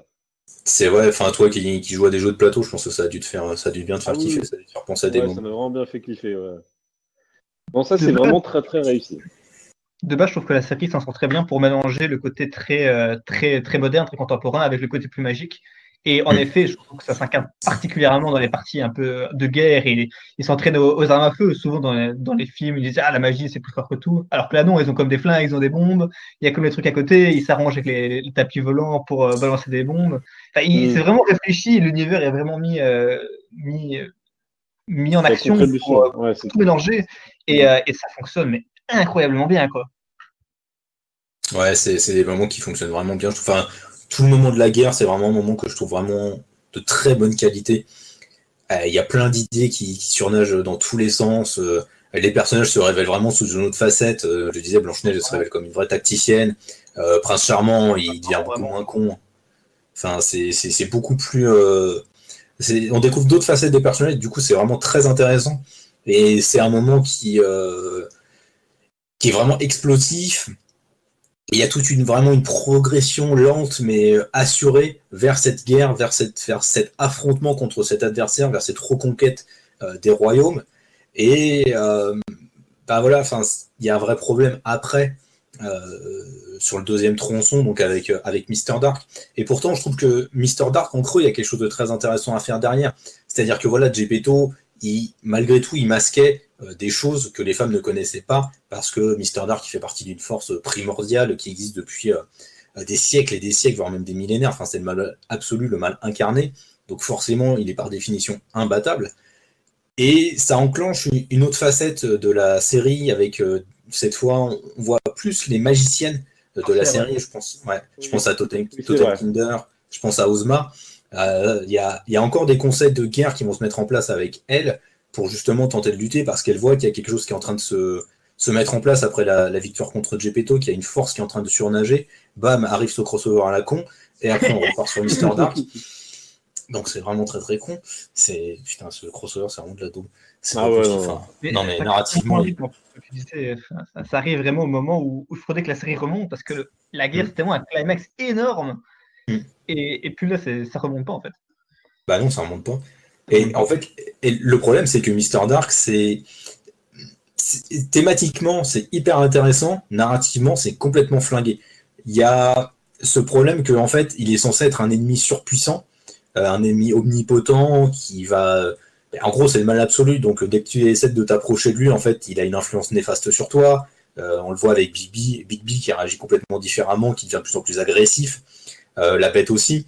Donc, logiquement, c'est un personnage qui est par définition imbattable et qui va se faire mettre dehors une première fois de manière un peu ridicule, et qui, quand il va se faire battre, se fait battre, mais de la manière la plus débile possible. Enfin, après, c'est toujours le problème quand tu inventes un méchant qui est censé être surpuissant et que tu te rends compte à un moment donné qu'il va bien falloir que tes personnages le battent et que moi, je suis pas d'accord avec toi justement là-dessus. Parce que moi, alors, j'aime pas le personnage de Mister Dark parce que j'ai rien contre les méchants, très méchants, mais là, je le trouve assez inintéressant. Et par contre, ce que j'aime beaucoup dans cet arc, c'est vraiment la relation entre Big B et son père.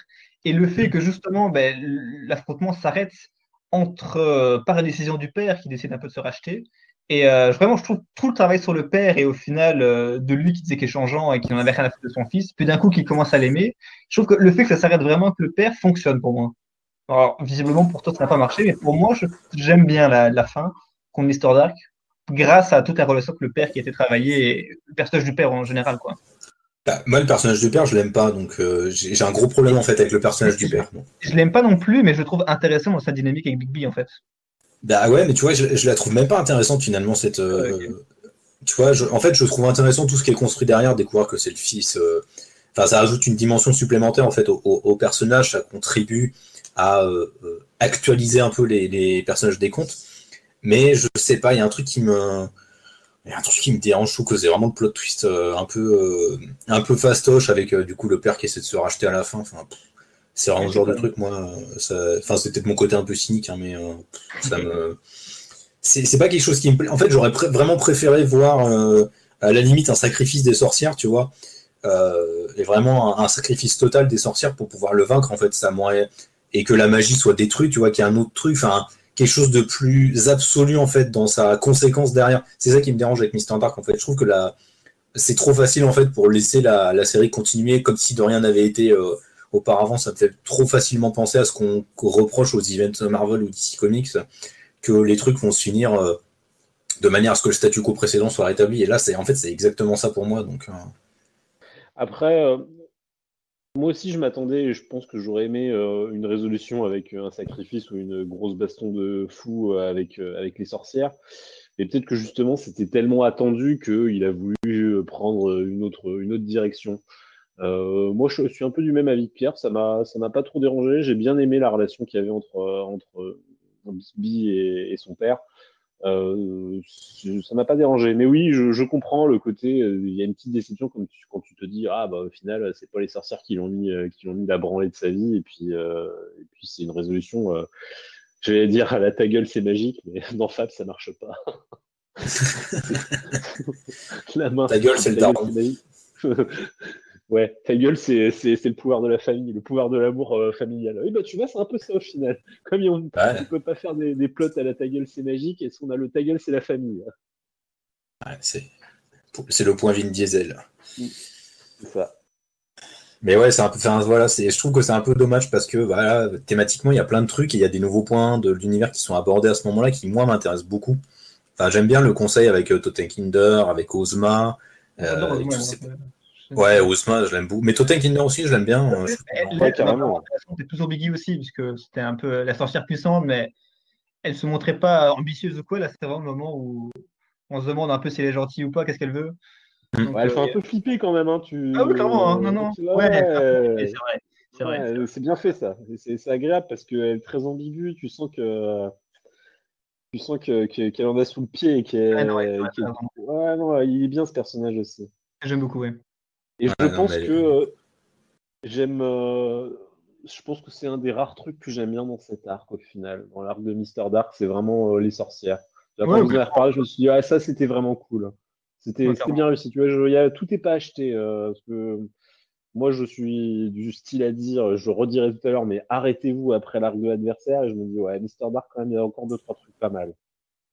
Ouais, il y avait deux, Quand trois c'est trucs à pensé. sauver dedans, je trouve quand même. Il y a des trucs intéressants, puis il y a quand même le début du développement de Haven par Gobmouche, et ça, c'est quand même un truc super cool dans l'univers. Enfin, Gobmouche, c'est un personnage vraiment très secondaire dans Fable, mais qui à ce moment-là se révèle vraiment. Il fait un peu comme Boy Blue avant, il apparaît de manière sporadique, mais il est toujours très important au moment où il intervient, je trouve. C'est mon préféré, donc je ne vais pas m'opposer à ça, parce que je l'aime Oui, d'amour. oui, non, mais en même temps, je comprends. Enfin, déjà, moi, son look, il me fait mourir de rire. Enfin, Mais je trouve qu'il a surtout quand il tellement est été bien super puissant, troqué. quoi. Il est ultra puissant, il est comme avec sa petite salopette, il se balade. Et, il est sublime, il est magnifique. Ah, mais il est Et- magnifique. Et puis son histoire et- d'amour, elle est très très bonne aussi. c'est vrai, c'est vrai. Enfin, il est vraiment très cool. Donc ça, c'est vrai que c'est une partie que j'aime bien dans cet arc aussi, ce développement-là. Mais c'est vrai que oui, il y a des trucs au milieu. Enfin, c'est Et en fait, comme on disait, c'est vraiment la partie avec Mister Dark, on en a rien à foutre, quoi. ouais, Tout c'est le reste, ça. c'est cool, mais c'est vraiment le méchant, t'es là, ok. Ouais. Puis ils viennent déjà de se débarrasser d'un gros méchant, et t'en as un autre qui revient, tu fais, bon, les gars, on a déjà eu ça, partez sur autre chose. Et pas sur Bah, Rose Rouge. non mais en plus c'est ça. Pour moi en fait, de toute façon la série aurait dû se finir après Gepetto, tu vois. Il y aurait dû y Oui, avoir à la limite des luttes un peu intestines entre les personnages pour savoir qui allait gouverner Fableville, pour savoir comment ça allait se gérer, tout le bordel avec Haven, tu vois. Il y aurait dû y avoir en oui, fait quelque chose de plus intimiste plutôt que de quelque chose de beaucoup plus gros que. Enfin, c'est oui, c'est l'erreur ça. qu'il a commise, hein. De toute façon, c'est clair et net. Là, il a commis une grosse erreur, Bill Willingham. Il s'est tiré une balle dans le pied, hein, en choisissant de faire une menace encore plus grosse, quoi.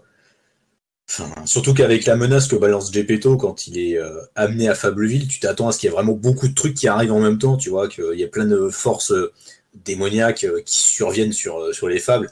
En fait, il y a juste Mister Dark, et tu te dis, ouais, ok, mec, enfin, le mec il bouffe des dents, quoi. C'est pas plus flippant. Et puis bon, bah, il y a cette problématique avec le personnage de l'infirmière. Enfin, le personnage de l'infirmière dont on Ouais. parlait tout à l'heure, il est recueilli par Mister Dark, qui du coup va donc cette infirmière grosse rejetée et détestée par tous les fables, il va la faire mincir et après magiquement il va la maigrir et la rendre super bonne entre guillemets. Hein. Enfin non pas entre guillemets, il va la rendre super bonne à tel point que il y a plein de personnages des fables qui vont vouloir se la taper. Donc enfin Ah oui, le roi c'est cool, je sais pas comment il ouais, s'appelle. bah il y a pas que le roi cool, Ouais, hein. Il y en a d'autres. Hein. Il y en a d'autres qui veulent se la taper que le roi cool. j'ai viré ça de mon esprit parce que je pouvais pas. Je pouvais Ah pas. ouais, non, non, mais il y a d'autres persos qui veulent se la taper. Il y a le chirurgien avec lequel elle bossait avant qui veut se la taper aussi. Enfin, C'est vrai. c'est tellement creepy ce truc. Ouais, à fond, à fond. En Voilà. plus, Et donc, le discours, il était en mode oui, bah avant vous étiez dégueulasse, mais maintenant vous êtes pas mal, hein. On baiserait bien. ah, c'est ça. Non, mais en plus, je suis sûr que Willingham, derrière, il se dit putain, je vais dénoncer le sexisme et la problématique sur les corps, tu vois, le fait que bah voilà, dès que t'es gros, t'es complètement exclu de tout regard et t'es rendu complètement insignifiant et tout le monde est indifférent à toi. Et ça marche pas en fait, parce que t'écris ça tellement comme un pied, comme le conflit israélo-palestinien, mon gars, enfin, t'as aucune idée de ce que t'es en train de raconter en fait. Et c'est ça le problème, quoi. C'est une catastrophe. Mais donc ouais, enfin Mister Dark quoi, c'est mi figue mi raisin quoi. Il y a des trucs à sauver, il y a des trucs vraiment nazes. Il y a un autre point aussi dans l'arc avec Mister Dark, on a un autre personnage aussi qui apparaît qui est censé du coup entraîner Mademoiselle Ouais, Ducola, donc c'est Brandish. ça. Brandish que l'on va découvrir donc dans cette troisième partie sans véritable fil rouge, qui va se révéler être en fait le premier prince qu'aurait dû épouser Blanche-Neige et qui revient pour reconquérir le cœur de Blanche-Neige. Et là, quand j'ai lu ça, je l'avais oublié ce point et je me le suis redécouvert là à ma relecture et je me suis dit, oh là là, oh là là. Donc, enfin voilà, en fait, cette troisième partie, c'est vraiment ce que je disais tout à l'heure, ce qu'on disait tout à l'heure, c'est que il y a plusieurs pistes qui sont lancées par-ci par-là, il y a plein de trucs qui sont un peu balancés à la va comme je te pousse. J'aimerais juste défendre les 2 tomes qui suivent l'adversaire, enfin, dans l'ancienne édition. Donc, tu as la partie où tu as. Ah merde, j'ai oublié son nom. Celle qui prend la place de son grand-père en tant que vent. C'est le jouet que j'adore aussi. Et pour moi, c'est ça la direction que la série a dû prendre. C'est vraiment travailler les louveteaux. Et au lieu de ça, après, on repart dans les travers, on repart avec Rose Rouge à fond la caisse. Parce que vraiment, les 2 tomes qui suivent sont vraiment bons, quoi. Ouais, surtout celui du pays, le pays des jouets, celui-là, il est vraiment top. Ouais, il est vraiment super bien. Il y a un autre problème que j'ai avec cette troisième partie, c'est qu'à un moment donné, tu ne sais pas pourquoi, Bill Willingham décide que ça va être Ambrose, donc un des louveteaux, qui va se mettre à narrer l'histoire. Ça arrive comme ça, comme un cheveu sur la soupe. Oui et non, parce qu'en fait, en moment, tu as un flash-forward dans le futur où tu vois qu'il est marié à la, Ouais, la Dame du Lac. à la Dame du Lac, voilà. Et dans la prophétie, on disait qu'il raconterait. Je sais pas, moi ça m'a pas dérangé, vu que dans la prophétie, il disait que ça serait lui qui raconterait leur histoire. Bon, c'est présenté de manière beaucoup plus stylée que ce qu'il fait à la fin, mais. Mais encore une fois, c'est juste que c'est pas très bien fait, parce que l'idée est pas mauvaise en soi, mais c'est juste qu'encore une fois, c'est pas bien fait, parce qu'il est pas dans sa zone de confort et il amène pas bien la chose. Ah, mais d'accord. Après, le choix me dérange pas en lui-même, quoi. Mais en Non, effet, c'est pas le choix qui me dérange. Non, c'est pas le choix, c'est pas le choix, c'est la mise en œuvre. Ah oui, ça, Ouais, on est d'accord. Ça aurait pu être mieux. Surtout que ça n'apporte rien au final, quoi. C'est Ah encore, ouais, ça c'est ça. servait quelque chose, mais à la fin. Bah, de toute façon, c'est tout le problème de la fin, c'est que toute la prophétie avec les louveteaux, on est en train. Enfin, je sais pas si c'est nous en tant que lecteurs et lectrices ou si c'est Bill Willingham qui nous montre le bourrichon avec ça, mais c'est vrai que t'as cette espèce de hype qui est en train de se créer. Tu dis, ah cool, ça va être ça la fin, on va avoir cette prophétie, c'est le truc qui menace un peu l'équilibre. On a l'une des gamines qui va devenir le vent du Nord. Enfin, on a plein de trucs quand même qui s'imbriquent et qui sont en train d'être amenés comme ça. Et tu dis, ah cool, si c'est ça, la fin de la série, ça se dirige là, putain, ça va être chouette, quoi. Surtout que ça se coupe d'un coup, en fait. Parce que tu as la partie avec le vent, puis tu as la partie avec les jouets, et puis là, d'un coup, on n'en parle plus, jusqu'à la toute fin où ils font 2-3 petites références avec celui qui devient un aventurier, et puis tu as la toute fin avec l'épilogue où tu vois ce qu'ils sont tous devenus. Et il y a vraiment un moment où ça se coupe, et tu dis, mais putain, mais pourquoi? C'est mon potentiel gâché, et ça, vraiment, c'est ma plus grosse déception vis-à-vis de Fable. Et j'ai beau redire la série 50 fois, ça me déçoit à chaque fois, quoi. Ça me déçoit à chaque fois. Bah, disons que en fait, t'as cet arc qui est vraiment très cool avec l'île aux jouets, enfin le monde des jouets, où Thérèse devient donc reine sur ce pays des jouets, où en fait elle se fait manipuler par des jouets qui ont été abandonnés, qui ont causé des accidents mortels. Et c'est hyper intéressant. Sacrifice de ton frère aussi, hein, qui est quand même. Ouais, c'est ça. C'est dur, hein, il se transperce et il fait ça pour sa sœur, en mode ah, c'est moi le chef de la meute, je le fais. Il y a un truc super intéressant plus dans le relationnel entre les louveteaux, c'est clair. Il est vraiment intéressant cet arc et je trouve je retrouve dedans les qualités que j'avais dans la première partie, c'est-à-dire qu'il y a vraiment le relationnel est bon, le traitement des personnages est cool, il y a vraiment des nuances qui sont faites à chaque fois et ça part sur complètement autre chose, quoi. Ça part sur ce délire à base de Camelot où Rose Rouge se prend pour du coup le roi Arthur va se créer sa propre table ronde pour redonner en fait la gloire passée à Fableville et au monde des fables. Et enfin putain, mais ça tombe complètement à l'eau, quoi. Surtout qu'à côté de ça, t'as du coup Big P qui commence à se faire manipuler par l'autre pouf qui avait été commandé par Mister Dark, Mademoiselle Duglas. Enfin vraiment, c'est un pins cette fin, quoi.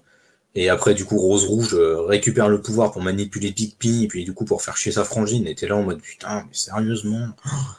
En fait, c'est tellement les pires choix à chaque fois. Oui, vraiment, c'est les pires choix en fait. Tellement de potentiel, et ah, vas-y, t'as droite ou gauche, vas-y, je vais à gauche. Et y a Au milieu. Ouais, vraiment, ça au milieu, vraiment, on est parti au milieu. Et c'est ça en fait qui est vraiment.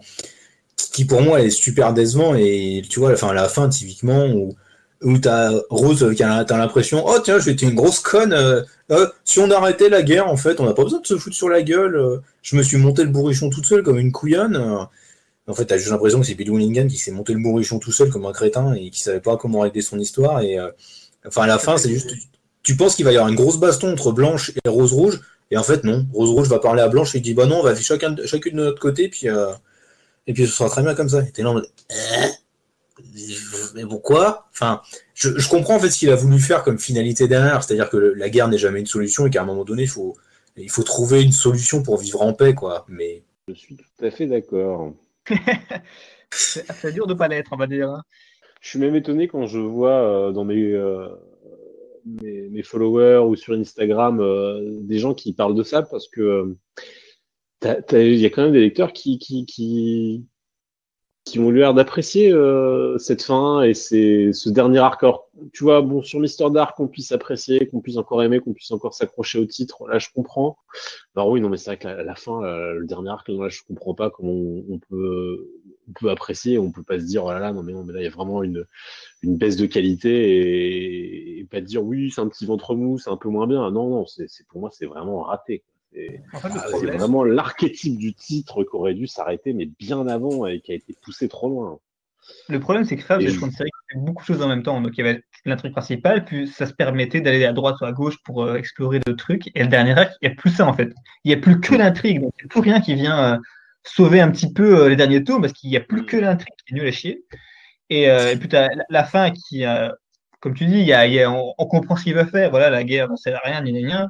Sauf que c'est mal fait, tu crois pas, quoi. Mais déjà, à cause du personnage de Rose Rouge, où tu n'y crois jamais, quoi. Donc, tu l'apprécies jamais, tu comprends jamais ce qu'elle veut foutre, tu sais qu'elle est perdue, mais ça marche pas quand même. Et j'aime bien les épisodes qui suivent, mais la fin de l'arc est niquée, quoi. c'est ça, je crois que tu as parfaitement résumé ce que je pense. C'est niqué. Fable, c'est niqué. Voilà. Et en fait, le problème, c'est ce qu'on dit depuis le début. Hein. La série est pas mauvaise, c'est juste décevant, quoi. Parce que Mister Dark, c'est pas mauvais non plus, mais c'est juste décevant. Ça pourrait être mieux. Il y a tellement de trucs que tu dis, ah, ben, ça aurait pu être mieux. Ouais. Et c'est vraiment l'impression qui en sort, parce que même dans le dernier arc, moi j'aime bien le flashback. Alors, j'aime pas toute la partie avec Cavendish bref, avec le premier prince. Mais j'aime bien les flashbacks où tu les vois gamines avec leur mère. Ça, j'aime bien cette partie-là, quoi. Ouais. Et il y a toujours vraiment des petites parties comme ça dans Fable qui me plaisent, mais malheureusement, il y a le gros déçoit, quoi. Ouais, c'est ça le gros problème en fait. Moi, ce qui me plaît plus à la fin, c'est l'histoire avec, du coup, j'ai oublié son nom, mais le singe volant. Je sais pas si vous l'avez son nom. Ah, mais oui, je me rappelle plus de son nom. J'y pense depuis tout à l'heure. Bib, je sais plus. Attends, oui, tu t'approches du truc. Merde. Ah, je sais plus son nom.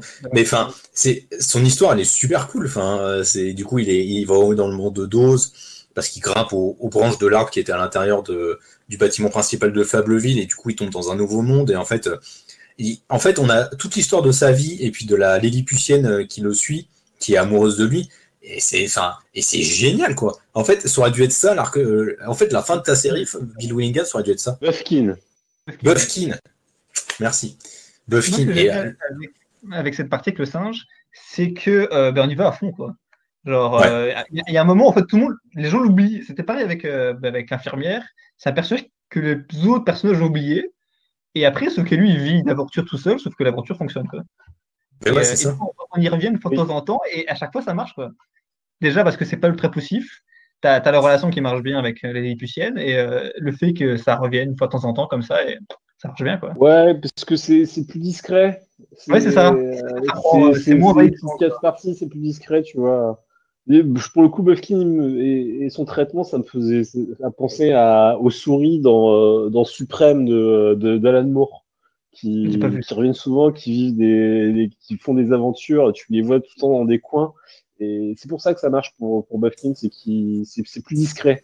Ouais, il a pas mis le projecteur à donf avec 5000 watts dessus et créé un truc artificiel. Non, non. Tu le vois de temps en temps, il vit son aventure, il vit son truc et c'est pour ça que ça marche bien. Ouais, c'est ça. Et puis, il y a aussi, tu le disais, Spicy et les épilogues, je trouve qu'ils fonctionnent quand même plutôt pas mal. Même si, voilà, ils sont décevants parce qu'au final, ces épilogues-là, t'aurais aimé avoir des numéros complets, en fait, dessus. Surtout sur les louveteaux, quoi. Par exemple, celle qui disait qu'elle vivrait dans la nature, et puis finalement, elle est dans un monde comme ça, elle se balade. Enfin, la prophétie est tellement hypante, tellement excitant, et puis à la fin, t'as un truc, ben voilà, elle fait ça. Ah d'accord, ok. Ouais, c'est ça. Il y a pas d'autres vraiment bien. Ouais, t'as l'impression que même lui, il s'en fout, en fait. Et c'est ça, vraiment. Il y a, mis à part un peu celui qui devenait un aventurier quand il fait son discours auprès de son père, ah ben voilà, je peux devenir un monstre si je veux. Un petit moment comme ça, mais ça sauve pas le truc, quoi. On n'a pas parlé, par contre, c'est vrai qu'on a été à fond sur Billy Willingham à mettre en avant les forces et les faiblesses qu'on trouvait donc au scénario qu'il a construit. On n'a pas trop parlé de Mark Buckingham, qui est quand même la deuxième pièce maîtresse de Fable, la deuxième pièce majeure plutôt de Fable. Je trouve qu'il a donné une identité graphique quand même au récit, à la fois par son trait qui est très simple, mais pas simpliste. Il y a beaucoup de détails, c'est très riche, il met bien en avant les personnages, il les met bien en valeur, je trouve. Et puis surtout, il a ce truc sur les côtés des pages de faire des espèces d'enluminures. Je trouve que c'est une idée qui est toute bête, mais qui fonctionne à fond et qui sert vachement bien le récit. C'est quoi votre avis, vous, sur Mark Buckingham? Ah, pour moi, c'est un génie, hein. Moi, je suis ultra fan de son trait, notamment sa capacité à faire des expressions, à faire, comme tu dis, les petites luminures à droite à gauche, sa mise en scène, les couleurs qu'on rajoute après elles sont magnifiques. Et enfin, pour moi, je trouve vraiment que d'un point de vue mise en scène, c'est fou, quoi. C'est ultra dynamique. Enfin, je ne vois même pas ce qu'on peut critiquer dans son dessin, quoi. Bah, tu vois, je suis d'accord avec toi sur le. Alors, oui, je lui reconnais son talent pour la mise en scène. Après, au niveau du trait en lui-même, il est très agréable, mais c'est pas un truc qui m'a parlé plus que ça, tu Ah vois. ouais, tiens. Mais je suis d'accord que quand même, malgré tout, le premier tome étant pas dessiné par lui, tu sens qu'il y a une montée en gamme et en niveau par la suite, mais je pense que c'est surtout parce que le dessinateur du premier tome, dont j'ai encore oublié le nom, était Ian quand même Medina. pas terrible. Ouais, était pas terrible, alors que Non, bon, c'était pas terrible, hein. ouais, ouais. Notamment la Oh, tenue Big B qui était. Il était pas très beau, quoi. T'avais pas envie de me dire, ah, j'ai envie de lever le personnage. Non, non, t'as pas envie, quoi. Ouais, j'aime bien Mark Buckingham, je trouve aussi, je suis assez d'accord avec toi, Spicy. Je suis pas ouf de son trait, mais je trouve que son trait il fonctionne bien. Il a toujours des petites idées par-ci par-là, et je trouve que globalement ça fonctionne bien. Et les artistes qui sont invités derrière, ils arrivent toujours à trouver des trucs cool, même si tu comprends pas pourquoi Michael Red, quand il fait le numéro avec Pinocchio, il s'est pris un délire, il a dessiné Pinocchio comme un vrai gosse. Alors que Pinocchio, c'est pas un vrai gosse, et que Mark Buckingham te le dessine limite comme un mafieux, et ça me fait mourir de rire. On peut juste faire aussi une petite dédicace à l'artiste qui fait les couvertures, James Dean, Ouais. qui les couvertures ont beaucoup participé au succès de la série parce qu'elles sont absolument magnifiques, quoi. Rien que pour ça, je suis content d'avoir l'édition où tu as beaucoup de tomes juste pour toutes les couvertures, quoi. D'ailleurs, quand tu regardes les Eisner Awards de ces années-là, toutes les années où il y avait Fab, c'était lui qui gagnait toutes les couvertures. C'est mérité, Ouais. hein. Oui, c'est clairement mérité. Mais je crois que Fable, en plus, de manière. J'ai pas regardé en détail avant de faire l'émission, mais je crois que Fable a remporté quand même pas mal de Eisner Awards. Ah, ouais, ça en a gagné au moins deux, je pense. Tu as eu la bataille avec la première bataille avec les Pinocchio, et je crois un deuxième arc qui a gagné deux Eisner, ou moins cela, quoi. Même eux, ils ont compris au Eisner que c'était pas très très bon après. Il y a eu 7 Eisner pour Fable. Non, 14. 14. Là, je suis sur la page Ah ouais? Wikipédia, là, et il y en a eu Ah, 14. peut-être avec les séries dérivées. Ouais, bah non, c'est énorme. Non, non, pas avec les séries dérivées. dérivées, hein. Non, juste avec Fable, Ah en ouais? fait. C'est qu'il en a gagné plusieurs dans la même catégorie à chaque fois, d'année en année, en D'accord. fait. Ah, ce braquage, quoi. Ouais, Ouais, clair. c'est gros braquage, en fait. Ils en ont vraiment gagné beaucoup. Alors, les meilleures couvertures, évidemment. Ouais. Mais il y en a eu pas mal aussi sur meilleure nouvelle série en 2003. Mm. Et il y a eu des prix pour Mark Buckingham aussi. Mérité, j'ai envie de dire. Oui, oui. Et puis ce qu'on n'a pas dit aussi, c'est vrai que Fable, c'est un univers qui est quand même très dense. Il y a eu énormément de spin-off. T'en as parlé un peu, Ouais. Spicy, t'as parlé de Jack of Fables, donc il y a eu The Beat Heroes aussi qui a servi à ce crossover. Oh, putain. Ceux sur Fairest sont pas mal. Il Mm. faut aussi calculer avec la série d'ailleurs, ils sont corrects en fait. Après, vu que l'univers se prête vraiment à des spin-offs, alors souvent je suis pas très fan de spin-offs parce que je trouve ça un peu poussif, mais là c'est vraiment l'univers s'y prête à 100%, quoi. Il y a eu aussi le jeu vidéo de Wolf Among Us, développé par le Telltale, que je n'ai pas fait, moi. J'ai beaucoup aimé, moi j'ai joué. C'est plus Ok. dans l'ambiance des premiers tomes en fait, donc un peu plus sombre, enfin moins magique entre guillemets. Et C'est un peu polar. ouais, vraiment polar à fond. Et ça jouait bien avec le côté, avec les personnages qu'on voyait peu dans la série. Ça y fait référence, mais c'est pas trop poussif non plus. Enfin, ils ont vraiment profité de l'univers pour faire un truc vraiment personnel sans se dire on va profiter du succès du comics pour faire un truc qui sort dessus. Il y a vraiment une volonté d'apporter un truc avec le jeu, quoi. Ok. Ouais, c'est vrai que moi, je suis pas fan des jeux Telltale, donc c'est vrai que du coup, j'en ai. Et j'ai bien aimé, quoi. Et j'ai joué avec un pote, on était à deux, qui lui ne connaissait pas le comics, il a vraiment adoré aussi, et l'univers lui donnait envie de découvrir. Et vraiment, c'est bien fait, c'est vraiment avec les meilleures intentions. Et ils ont annoncé d'ailleurs le 2 pour bientôt. Juste la toute dernière partie, vraiment quand on voit les noms, toute la famille du clan Bigby Blanche-Neige, ça vous a plu? La dernière planche, tu veux dire? Ouais, vraiment toute la dernière planche, et tu vois tout. Oui, c'est une planche qui m'a plu. Le problème, en fait, c'est que j'étais tellement encore vénère de la dope que j'avais lu précédemment que j'étais pas dans le mood quand je l'ai lu la première fois. Là, en relisant, j'ai plus apprécié la planche, en fait. Parce que je la trouve vraiment cool, je la trouve chouette, et j'aime bien le dernier échange entre Blanche-Neige et Bigby. Je le trouve vraiment chouette, je trouve que ça résume bien l'esprit de la série, en fait. Et ça me rend d'autant plus amer que la série se soit vraiment continuée dans d'aussi mauvaises dispositions pour moi, quoi. J'aime vraiment le côté très, très conte au final de ils vécurent heureux, ils eurent beaucoup d'enfants, et je trouve que ça finit bien à ce niveau-là. J'avais pas pensé que c'était ça au final. La fin, c'est intelligent ce que tu dis, Pierre. Ouais, c'est vraiment ça en fait. C'est vraiment ça. Ils vécurent heureux, ayant beaucoup d'enfants. Ouais, c'est tout à fait ça. Je l'avais pas vu comme ça. Et bien vu. J'avais bien aimé la planche parce que c'est mon côté cœur d'artichaut et puis la famille que je rêverais d'avoir. Mais j'avais pas pensé à ça. Ouais, bien vu. C'est pour la famille. Non, pas celle-là. Dommage. Mais oui, non, ouais, cette planche-là, je l'aime bien. Je la trouve. Et puis elle est super belle. Le dernier numéro est super bien colorisé, je trouve. Il a vraiment. Ouais. Il y a un gros taf de colo dessus. Il est vraiment sublime. Et bah écoutez, on va passer à la conclusion. Nous allons répondre à la fameuse question est-ce un indispensable du comics ou pas? Écoute, Prime, je te laisse y aller. Ah bah alors sans grande surprise, parce que je n'arrête pas de le dire depuis le début, mais oui, je pense que c'est un indispensable jusqu'à la fin de l'arc de l'adversaire. Il y a vraiment des choses qui sont exceptionnelles. Il y a un rythme, des personnages, des intrigues qui sont vraiment super bien écrites. C'est génial. Et pour moi, ça fait de Fable un indispensable. Après, c'est complètement plombé par ce qui vient après, l'arc de l'adversaire et puis le dernier arc de résolution, on va dire, du titre, dont il faut faire abstraction à ce niveau-là. Mais bon, je pense que c'est quand même indispensable. J'aime bien prêter mes BD aux gens pour qu'ils découvrent un peu. Et Fable, c'est un truc que j'ai beaucoup prêté, justement parce que c'est un comics indépendant. Tu peux commencer ça sans avoir de prérequis. Les premiers tomes sont vraiment exceptionnels. Et tous ceux à qui j'ai prêté, à chaque fois, je fais un petit disclaimer, attention, ça devient moins bien à partir d'un moment. Mais tous ceux à qui je les ai prêtés, ils ont vraiment adoré la première partie, en tout cas. Et personne n'a jamais regretté avoir lu la première partie à cause de la suite, quoi. Donc, pour moi, c'est vraiment indispensable. Et je trouve que c'est vraiment une belle porte d'entrée dans le monde des comics qu'on ne sait pas trop. Ouais, alors ça, je te rejoins complètement, notamment avec les gens qui lisent de la franco-belge. Ça marche bien, ouais. Vraiment.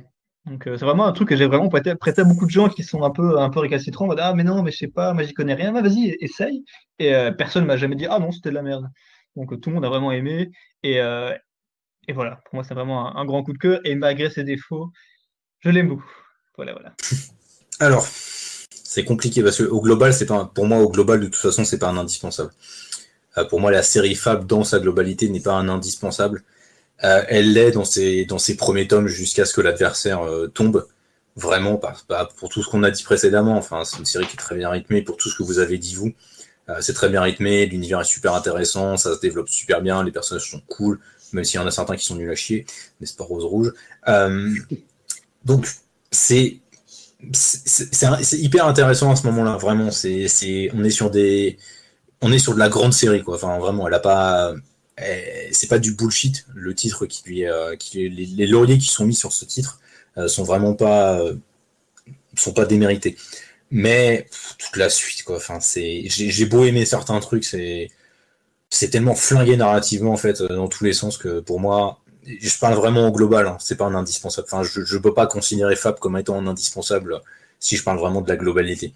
Sur les 13 premiers tomes, oui, mais Mais je suis là pour juger tout. Enfin, pour moi, le podcast est là pour donner un avis sur la globalité de la série. Et sur la globalité de la série, non, quoi. Enfin, vous pouvez vous lancer dedans, mais arrêtez-vous après l'adversaire, parce que franchement. Je suis exactement d'accord avec ça. Après, oui. Si on lâche sur sa globalité, c'est pas indispensable. Après, si tu juges sur les 14 premiers tomes, il y a quand même quelque chose. Mais oui, c'est sûr. C'est sûr. Hein. Si vous voulez vous lancer, franchement, arrêtez-vous après l'arrivée de l'adversaire. Le reste, ça sert à rien. Bah, surtout si vous êtes fan de contes, quoi. Enfin, c'est vraiment, et si vous aimez des personnages qui ont quand même des relations, enfin, où c'est proche du soap opéra, mais vraiment dans le sens noble du terme. Le soap opéra bien construit, bien foutu dans la grande tradition des grandes séries télé américaines qui sont du soap. C'est vraiment bien foutu. Les relations sont intéressantes entre les personnages, et puis l'univers n'arrête pas de s'étoffer au fur et à mesure, et c'est toujours captivant et toujours intéressant. Mais après l'adversaire, lâchez l'affaire, quoi. Achetez-vous les 5 premières intégrales et enfin, même si vous n'avez pas de fin, la fin que vous aurez sera toujours mieux que la vraie fin, parce que la vraie fin, c'est. Il est tellement salé. Écrivez-la vous-même. Non, mais au pire, ce que vous faites, vous prenez les deux dernières pages de l'intégrale numéro 10, vous les arrachez, vous les mettez dans l'intégrale numéro 5, ce sera très bien. En plus, vous n'aurez rien loupé, franchement, quoi. Vraiment, quoi. Et si, à la limite, il faut prendre l'arc au pays des jouets, quoi, mais. Voilà, quoi. Ça fait beaucoup de trucs arrachés au final, là, quand même. Ouais, c'est ça, putain. Surtout qu'aujourd'hui. Aujourd'hui, je crois que tu peux même pas les trouver. Enfin, tu peux plus les trouver en individuel, donc c'est carrément c'est mission impossible, quoi. Je crois que au pays des jouets, tu le trouves encore, parce que moi, je m'étais lancé dans une quête, c'est le tome 20, c'est Blanche-Neige qui est introuvable. Ouais, oui, il fait partie de ceux que j'ai en souple, justement, de l'ancienne édition. Ah, quelle horreur, c'est terrifique.